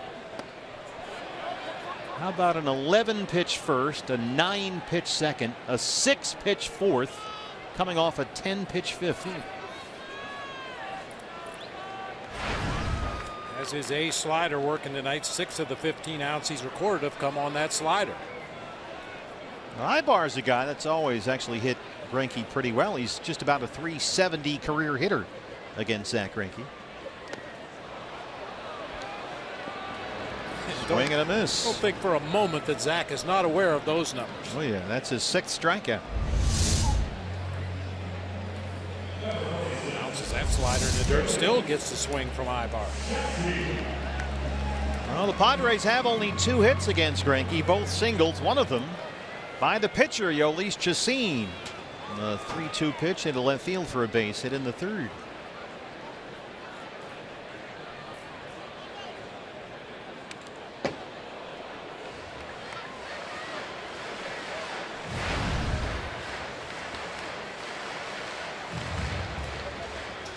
Well, so far, for the most part, Yolis Chacin has matched Greinke. Yeah, he's capable of doing that from time to time. He worked 6 2/3 scoreless innings against the Giants here just a week or so ago. There's a strike, and it's 0-2.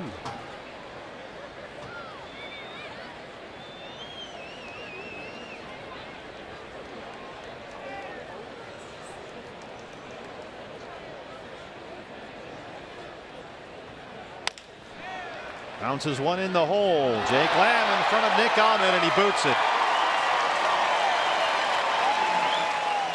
E5. Diamondbacks infield continues with the occasional defensive miscue. I thought that might have hit right at the edge of the infield grass there, but I think Jake just misplayed it. Hit him in the heel of the glove, got between the legs and behind him. That'll go as an E5. Chacin on it first. D-backs have turned one double play behind Zach Greinke tonight. That was following Myers' 1-out single in the 4th. Travis Jankowski's been up twice. He struck out twice. 0 for 2. Lamb in on the grass at 3rd.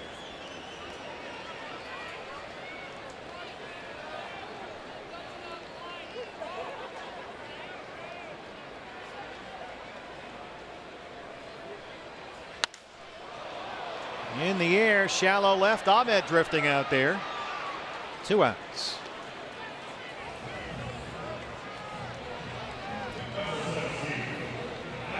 Alan Cordoba now. Cordoba, like Jankowski, 2 at-bats, 2 strikeouts. Greinke has punched out 6 so far. 60 pitches for Zach, 45 for strikes.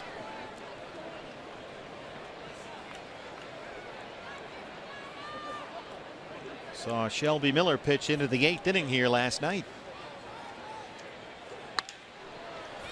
Bounce to shortstop, Ahmed. Another quick out for Zach Greinke. Through 6, no score. It's an 8-pitch Greinke 6th.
No score. Our Gila River game summary. Elise Chacin has retired the last 8 Diamondbacks he's faced. He's given up only 3 hits, all singles. He's walked 1, struck out 5. Zach Greinke has given up just 2 hits, both singles. No walks, 6 strikeouts. So here we are as we start the 7th inning, 0-0.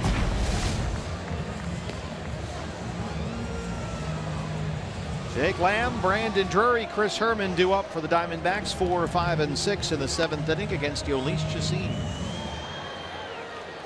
Jake has grounded out and singled. He's 1 for 2.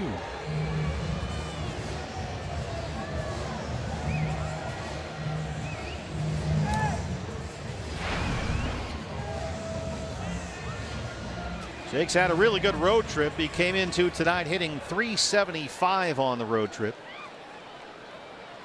3 extra base hits, 7 RBIs. He's also walked 6 times on the trip. And there's the overshift against the left-hand hitting Lamb. I'll say it again. I'm a little surprised Ibar playing right in at the edge of the grass as the lone defender on the left side of the infield. Jake Lamb is not likely to bunt for a base hit regardless of the shift.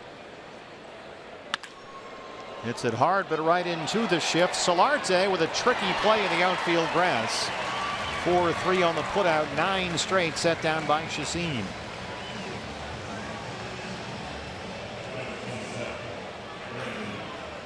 I think we saw the Dodgers have Corey Seager over there, but he was well over by the second base bag when they had their shift on against Lamb. And a few steps behind the baseline. It looked to me like Ibar was playing in where he was to protect against a possible bunt for a base hit. Brandon Drury has singled and struck out. There's strike 1.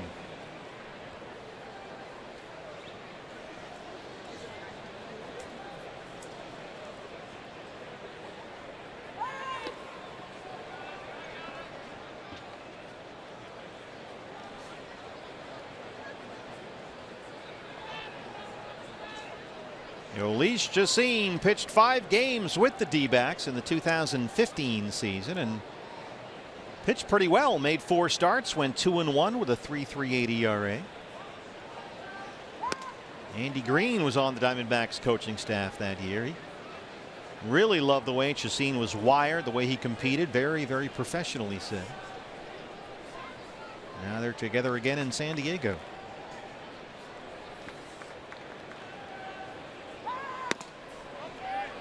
Takes a close pitch and it's a ball. Brandon ahead 3-1. Chris Herman on deck. Chacín has walked only 1 tonight. That was A.J. Pollock to lead off the ball game.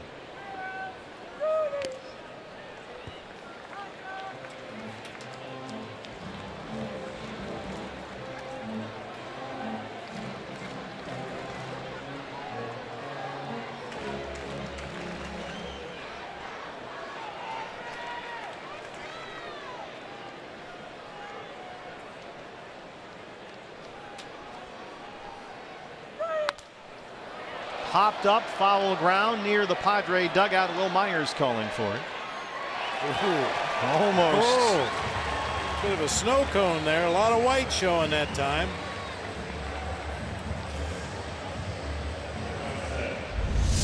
Big first baseman's mitt. Ball rattles around. He squeezes it between his little finger and his thumb right there to hold it in the heel of the glove. Now the shift goes on again for Chris Herman, who's 0 for 2. Herman, the starter in left field tonight. 3 for 19 to start the year. The other way for Cordoba in left field, coming on, and he makes a sliding grab. Another quick inning for Jhoulys Chacín, who has set down 11 straight Diamondbacks. We stretch in San Diego. Still scoreless.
Padres.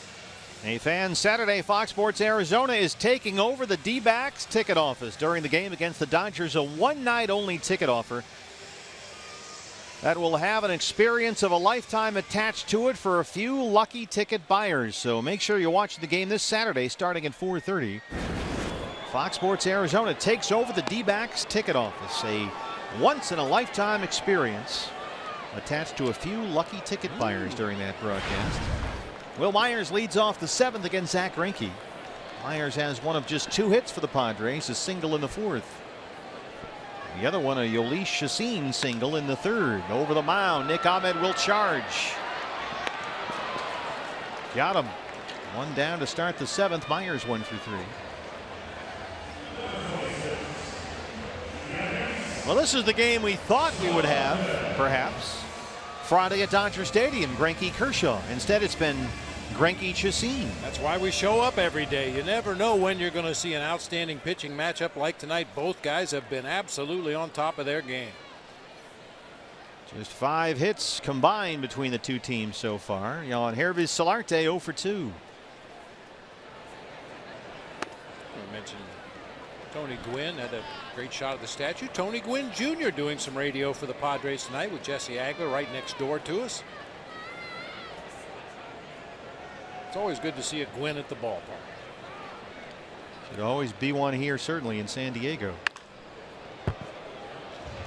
I got to work with his dad. What a great gentleman. What a wonderful guy. One of the warmest people you would ever meet, Tony Gwynn. Just a genuine pleasure to be around. Absolutely. And if you want to talk hitting, he'll sit and talk to you all night long.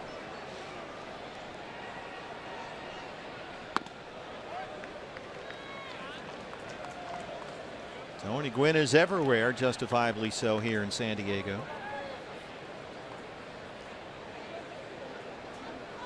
You know, I talk a lot about advanced scouting reports. I think every series in my professional career that we played the Padres, Tony Gwynn was the guy you didn't want to let beat you. Every series. Usually guys get hot and cold and hot and cold. Tony Gwynn was always hot. And just think about that. It was like that every series he played, every year for his entire career. Yeah. And he still put up the numbers that he did. Amazing.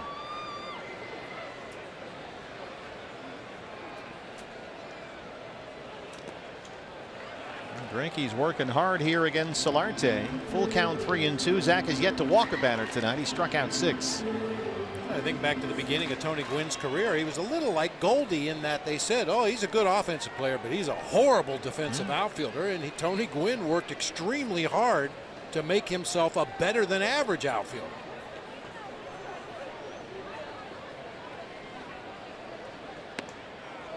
Solarte able to lay off that one. And a 1-out base runner for the Padres. First walk of the ball game issued by Zach Greinke today. That'll bring up Ryan Schimpf, who leads the major leagues in walks.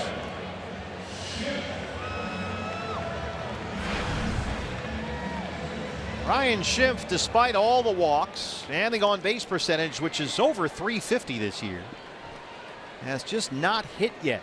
Had 20 home runs in half a season last year, but right now he is stuck in a 2 for 34 slump. Solarte at first, 1 out. There's a strike, 0-1. We know one thing about Schimpf. He will take his walks. 15 already on the season. He's on pace for 152 walks. Pace? Pace. Talk about pace. Now this shows you that our crack staff has had way too much time on their hands. Yes, as always. The last major league player who was 5'9" or shorter to have more than 100 walks in a season was Sean Figgins back in '09 with the Angels. Now take it a step farther. The most walks in a season by a player 5'9" and under, 148 back in 1945 by Eddie Stanky. Oh. See what I mean about way too much time on their hands? Yes. Well, Schimpf, because of all the home runs last year, has seen far fewer pitches in the strike zone. And to his credit, he's generally not been chasing them.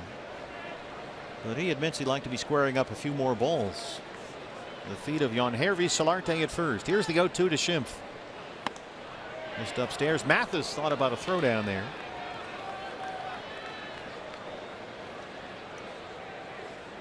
It's a little too quick coming up out of that crouch, ready to snap a throw down to first base, but just lost the handle on the ball as he came up out of his crouch. Both Ahmed and Drury on the right side of the infield behind Greinke. Lamb, the third baseman, near the second base bag. Mathis will run through the signs again. 72 pitches, 52 strikes for Zach Greinke. Now they cannot figure this out. Torey Lovullo does not want to cultivate a personal catcher situation with his starting pitchers, but despite of what you're seeing here, he does admit that some patterns have developed already. And Jeff Mathis and Zach Greinke, for instance, Torre is seeing a certain comfort level between these two guys, and if it lines up in a way that he's comfortable with that day, he'll look at see how the catcher and pitcher are working together, and he'll go with that combination. And catcher offense for Torre is secondary beyond that, and Greinke and Mathis have been together, and it's been working. But Torre said today that Zach realizes it's not always going to be like that. It's not going to be like this all year long, but so far he really likes the way these two have worked together. I think the reason most managers try to avoid that valet catcher situation is in the event of an injury. Now all of a sudden you've got a different catcher behind the plate than the guy is accustomed to, and that can create some issues. But I think it just naturally evolves over the course of the season. Certain pitchers are more comfortable with certain catchers. I know when I was with the Giants along with Bob Melvin, there were a couple pitchers on the staff that insisted they pitch to me, and there were a couple guys that preferred to throw to Mel. And you know, within the framework of who needs more playing time, who needs the at-bats, who are we playing, who's pitching for the other team, he tried to pretty much stick to that program. In the air, shallow center, AJ coming in. 2 outs in the 7th. Well, they have the 3 catchers with Mathis and Iannetta and Herman. Tonight taking advantage of Chris Herman's versatility, starting in left field. But Torre is a great observer of his players. You know, he didn't know a lot about these guys when he got the job, and he's spent much of the spring just in observation mode, and he's picked up on a lot of things. Schimpf for 3. Here's Hunter Renfroe, who has flat out struck out.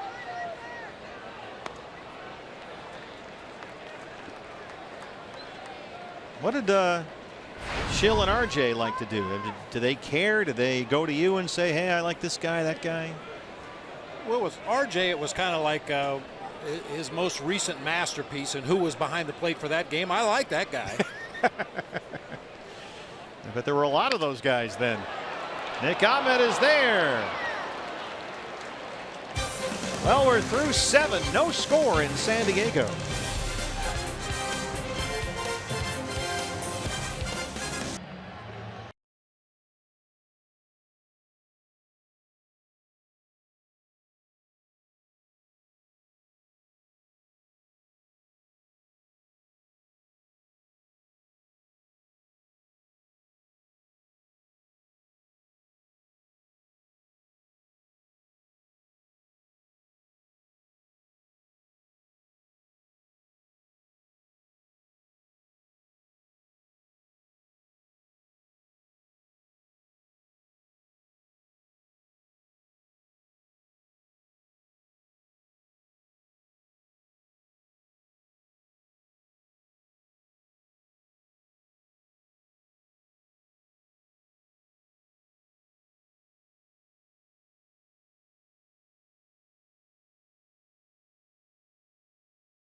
Fans, MLB.TV Premium is back and better than ever. You can watch every out-of-market regular season game live on over 400 supported devices. Plus, you'll get a free subscription to At Bat Premium, the #1 app for live baseball. Blackout and other restrictions do apply, so visit MLB.TV for details.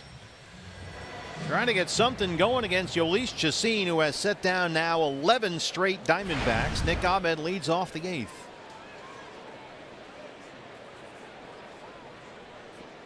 Ahmed, Mathis, and Greinke 7, 8, 9 for the Diamondbacks, who are looking to win their 4th consecutive ball game and improve their record to start the year to 11-5. 90 pitches for Chacin. There's a fly ball to left field. Alan Cordova's there. 1 down in the 8th.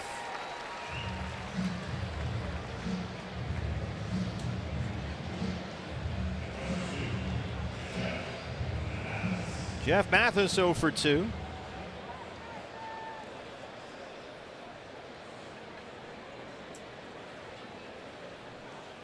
Brad Hand getting ready in the Padre bullpen. Isn't this our time? Brad Hand, the lefty. There's a strike to Mathis, 0-1. Jeff had that 3-hit game opening day at Chase Field against the Giants.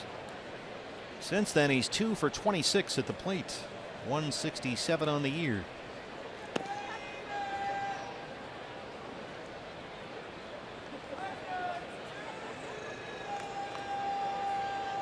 Jeff Mathis named to the Cedar Rapids Colonels Hall of Fame.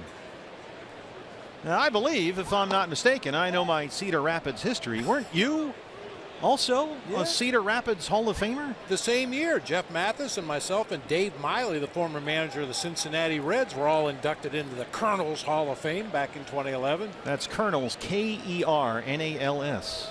Is that correct? No. No. K-E-R-N-E-L-S, like corn kernels. It is the Midwest, after all. Ah, how wholesome. Mathis ahead, 3-1. Greinke on deck. Jeff Mathis broken bat. And a flare to Solarte. That's 13 in a row set down by Yolis Chacin.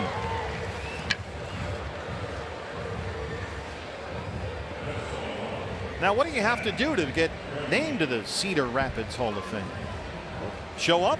Basically, you have to agree to go to the banquet in the middle of winter in Cedar Rapids. Well, that's a prestigious honor then.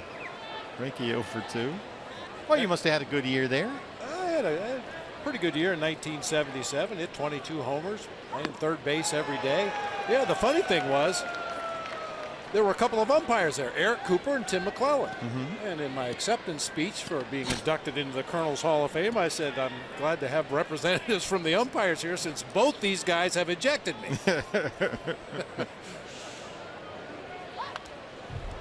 0-2. But a great experience. Anybody that's ever spent any amount of time in the minor leagues, especially a full season at a minor league city, you know, the people in the community just embrace the ball players. We had farmers that would bring bags of sweet corn to the ballpark and fresh made sausage, and they took really, really good care of us. Playing in A ball, making $550 a month, getting $10 a day meal money. That goes a long way in Cedar Rapids. Ooh, I'll tell you, that sweet corn, that kept us alive. I bet. Well, Yolis Chacin about to throw pitch number 100. He's given up just 3 hits, all singles, walked 1 and struck out 5. Last D-backs hit was Lamb's 1-out single in the 4th inning.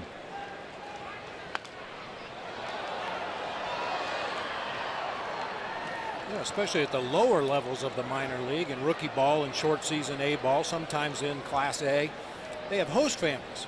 Yeah, you stay there. Yeah, sure. Members of the community volunteer and take players into their home and give them a warm bed and feed them some meals and send them off to the ballpark in exchange for a couple of tickets to a ball game. Eric Ibar behind the bag. And Yolis Chacin has retired 14 consecutive Diamondbacks. No score in San Diego. Somebody's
Our Cox high-speed highlights. 7 scoreless innings. He's given up only 2 hits. He's walked 1. He struck out 6.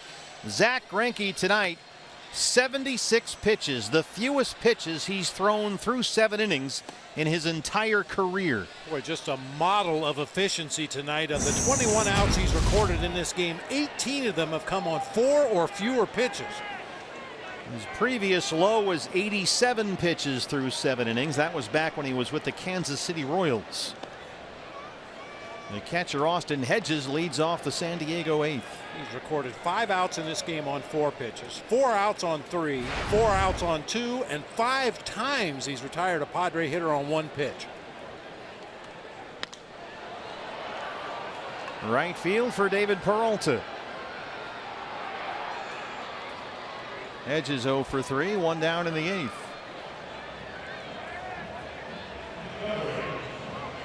The shortstop Eric Ibar. Ibar has grounded out, struck out. He's 0 for 2.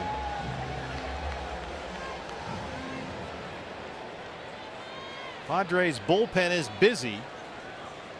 Chacín's spot is up next, and Manuel Margot is in the on-deck circle. So that looks like it's the end of the night for Jhoulys Chacín, who retired the final 14 he faced.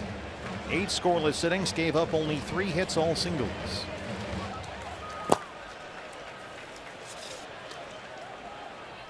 Brandon Maurer, the right-hander.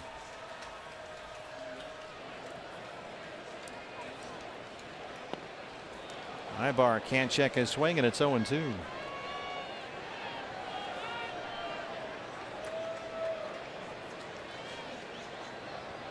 Greinke now 80 pitches, 58 strikes.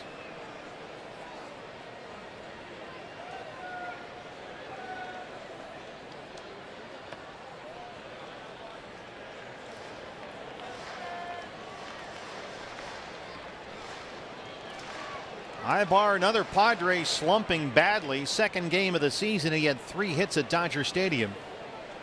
Since then, he's gone 2 for 34.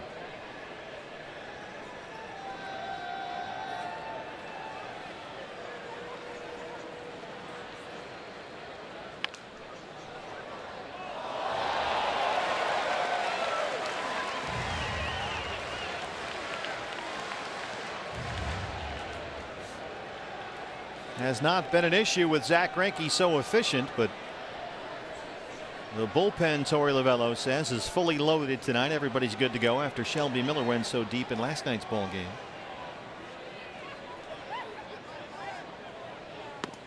So Dave Magadan going over some charts in the Diamondback dugout. Yeah, they were looking at some video down there, and just based on the hair on the Padres pitcher, I say they're looking at the closer, Brandon Maurer, who's warming up down in that bullpen. 2 balls, 2 strikes on Eric Ibar. Full count.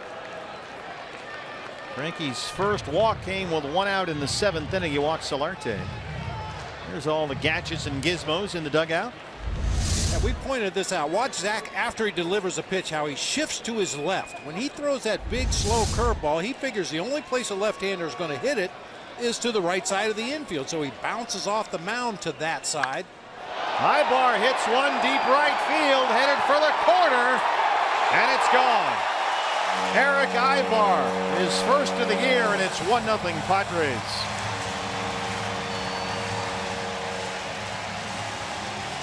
Eric Ibar came in a .367 career hitter against Zack Greinke, and San Diego takes the lead.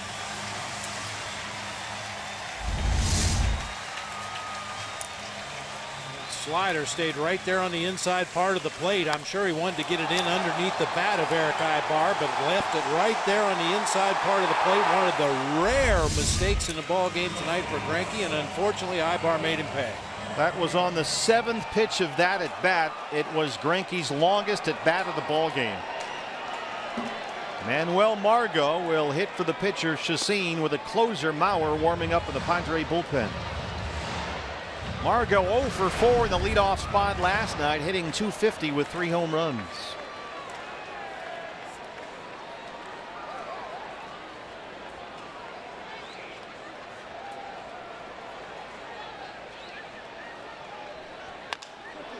Bounced over the mound. Drury behind the bag on the backhander. Tough play. No way to get the speedy Margot.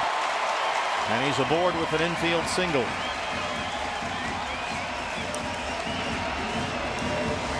I would guess that'll get the Diamondbacks bullpen going out there. Zach Greinke has just been so good tonight. He gave up that solo home run. Now a ground ball base hit up the middle.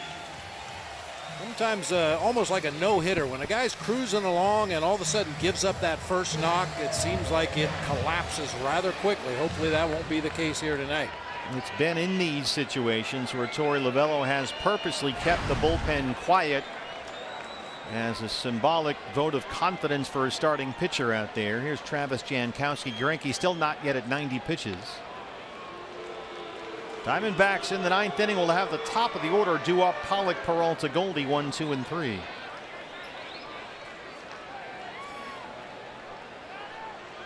Jankowski 0 for 3. He has struck out twice.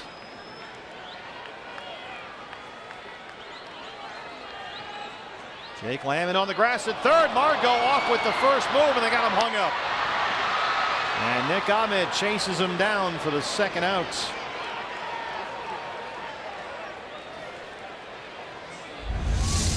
Just good awareness by Zach Greinke. Saw the runner break. Could have stepped off the rubber and initiated the run down himself, but he chose to fire it to Paul Goldschmidt, and Nick Ahmed came streaking in from his shortstop position on a dead run, made it a very easy run down. Margot was off of the pitch. That goes down as a caught stealing attempt. Base is empty. 2 down for Jankowski.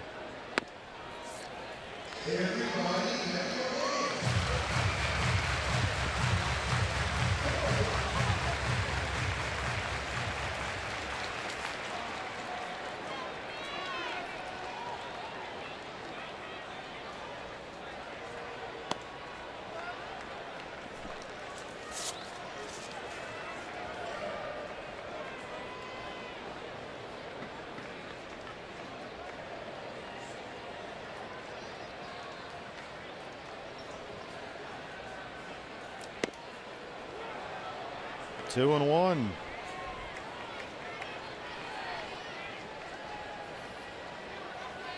.90 pitches, 62 strikes for Zach Greinke.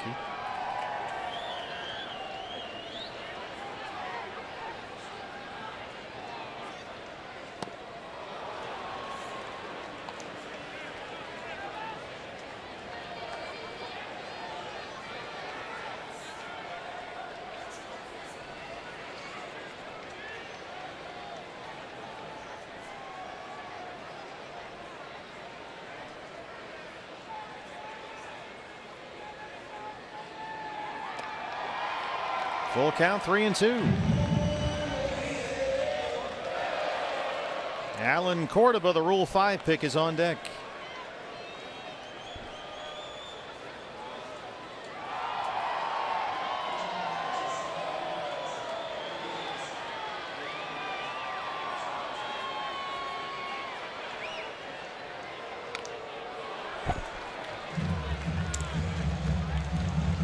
Dodgers lead the Rockies in LA 4-2. They're in the 6th inning.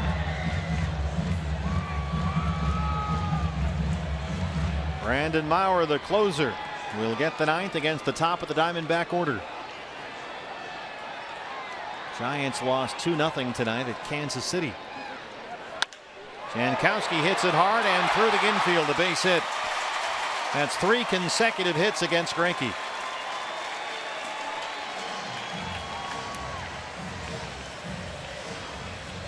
Mike Butcher and Torey Lovullo.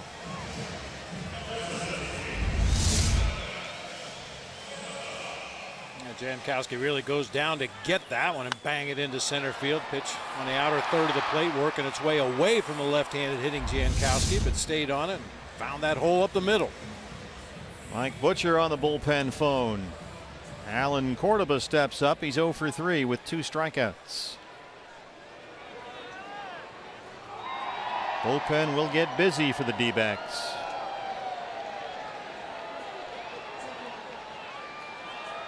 This is the guy you want to get here with Will Myers on deck.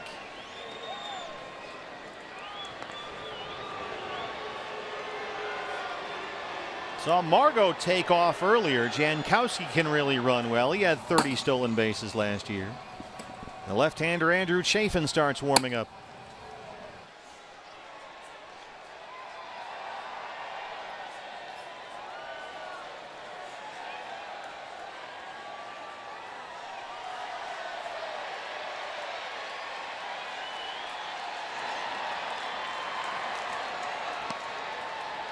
Strike one.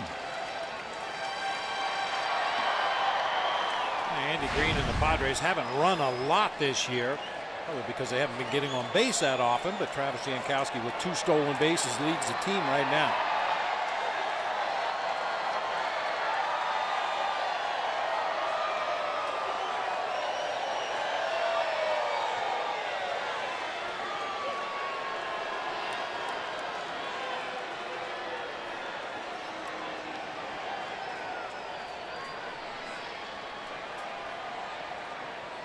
Well, it would be a real shame if it ended 1-0 for Zach Greinke the way he's pitched tonight.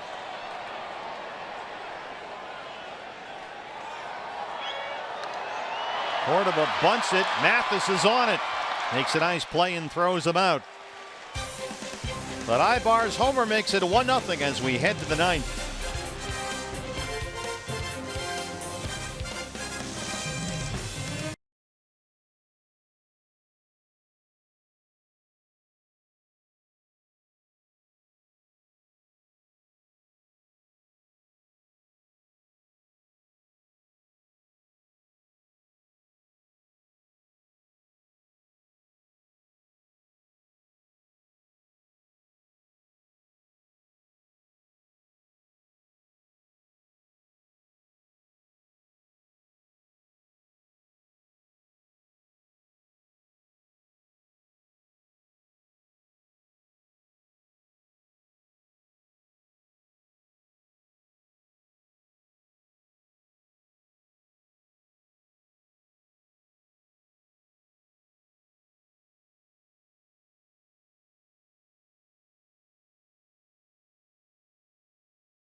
Field, Travis Jankowski moves over to left field, replacing Alan Cordoba. And with a 1-0 lead in the 9th, here's the Padre closer. It's the right-hander Brandon Maurer, his 6th appearance of the year, the ERA just under 6. His 2nd season with San Diego. Last year, 71 appearances, 13 saves. Yeah, your basic fastball slider pitcher, the Eric Ibar home run, the only run in this ball game. Well, the Padres pitching tonight after 8 scoreless innings by Jhoulys Chacín, only 3 past the minimum. A.J. Pollock will lead it off. He has walked, singled, and grounded out 1 for 2.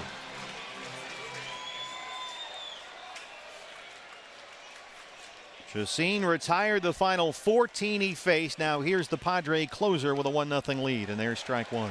Big fastball from Maurer, mid to upper 90s, throws a hard slider to go along with it. That's it. 2-pitch guy.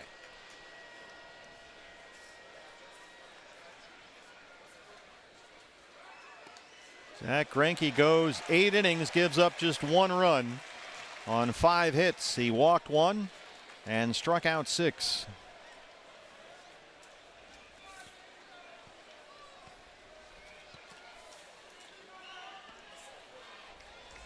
Torey Lovullo asks his starting pitchers, go out there with the idea that we're going to ask you to get 21 outs. Well, Greinke tonight got 24. But the D-backs in danger of being shut out for the first time this year. Pollock gets it started, a base hit to right. AJ aboard for the 3rd time tonight. And a guy throwing as hard as Brandon Maurer, you don't have to take a perfect swing to make solid contact. Just kind of a jab at the ball that time, but caught it on the barrel and shoots a line drive into right field for a leadoff knock. Just what you're looking for. David Peralta now 0 for 3. 3 Padre infielders on the right side. Ibar, the shortstop, near the third base bag, in on the grass. AJ holds. David swings through that one. It's 0-1. There's been only one 1-0 game in the major league so far this year. That was only 3 days ago. The Angels at Kansas City. Royals won that one 1-0. AJ holds again, and again David swings at that one. It's 0-2.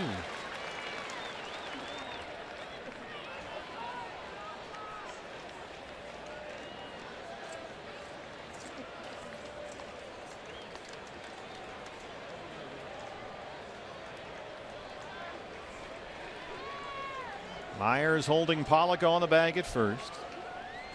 Ibar now over near the second base bag, and Peralta strikes out. 1 down in the 9th. Mentioned he's a 2-pitch guy. The fastball in the mid to upper 90s and a bottom out slider right there to David Peralta to get the swinging strike. Paul Goldschmidt 0 for 3. Goldie having a quiet road trip, 4 for 28 on the trip with 1 RBI. Trying to get Greinke off the hook.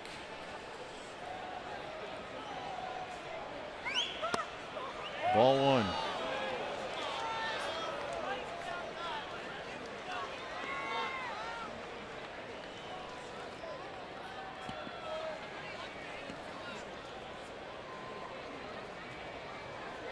Padre outfielders all deep with their backs up against the warning track, especially Jankowski in left.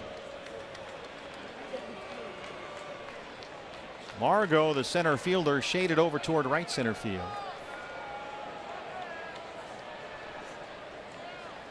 This is that no doubles defense in the outfield for the Padres. The idea being if you play deep enough, you should be able to cut off anything and keep A.J. Pollock from scoring from first base. If the ball gets into the gap or down the lines with A.J. speed, there's a pretty good chance he will score. Saw Goldie jump on that fastball for Maurer. It's 1-1. A.J. 2 stolen bases this year. He's been caught twice. And a stolen base in the ball game last night. Mauer's not particularly quick to home plate. I've had him at 1.45, 1.5 on his deliveries to David Peralta. League average is 1, 2, or 3. Yeah, 1-3 is kind of the dividing line. Anything above that, you feel like a good base stealer should be able to get a jump and steal a base. Anything below 1-3, it's going to be tough. But I'll tell you, the equalizer is the guy behind the plate. Austin Hedges has shown a real strong throwing arm from behind the plate. Jorge De La Rosa, the left-hander. Fernando Rodney, the right-hander.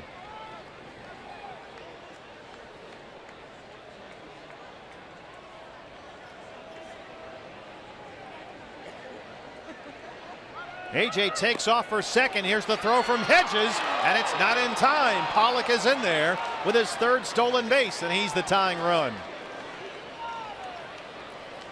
Now that one's on Maurer on the mound. There's nothing more Austin Hedges could do right here. He unloads the throw quickly. AJ just got a great jump over there at first base on the pitcher. Pitch was a ball. It's 3-1 to Goldie.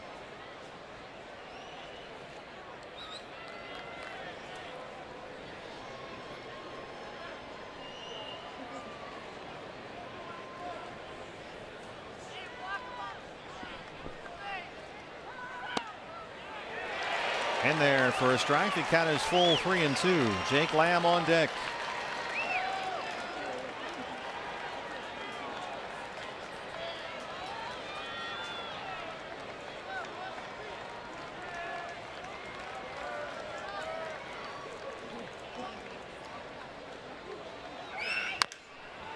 Chop foul.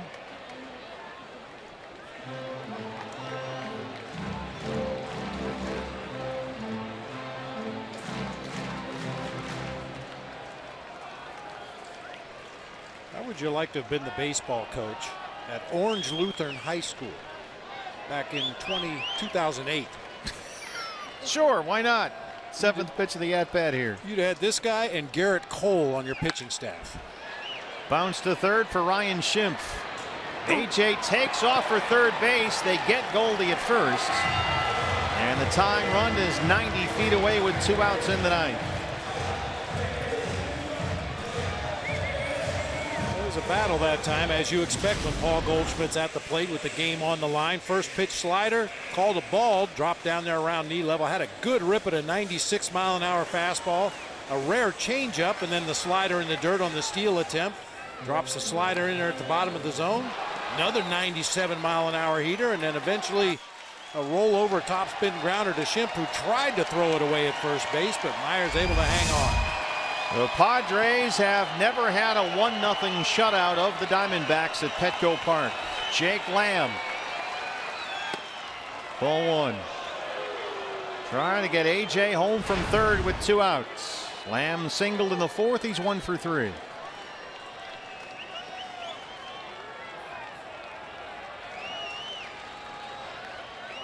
No shift from the Padres.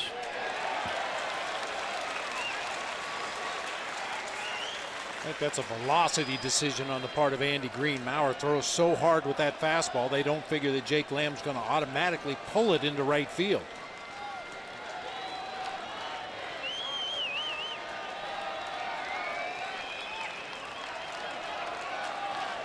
Ibar, the shortstop, all smiles. His home run off Greinke, that 1-0 lead. Lamb, that's a foul ball. He just missed it. Oh. Boy, that would have been some serious action. Once again, Hunter Renfroe playing way off that right field line. That would have been at least 2 for Jake Lamb had it been fair. They're on their feet in San Diego.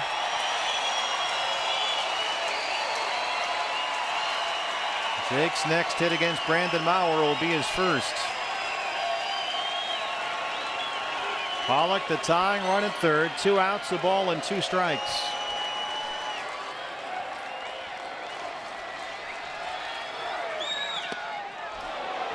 Two and 2. That one missed at 98.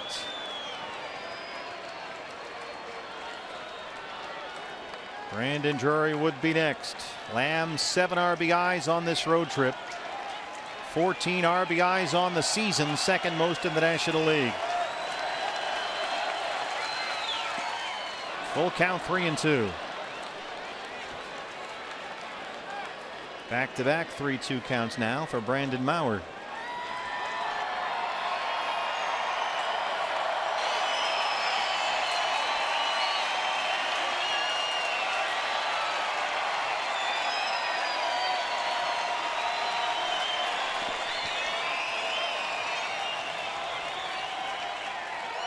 Got him.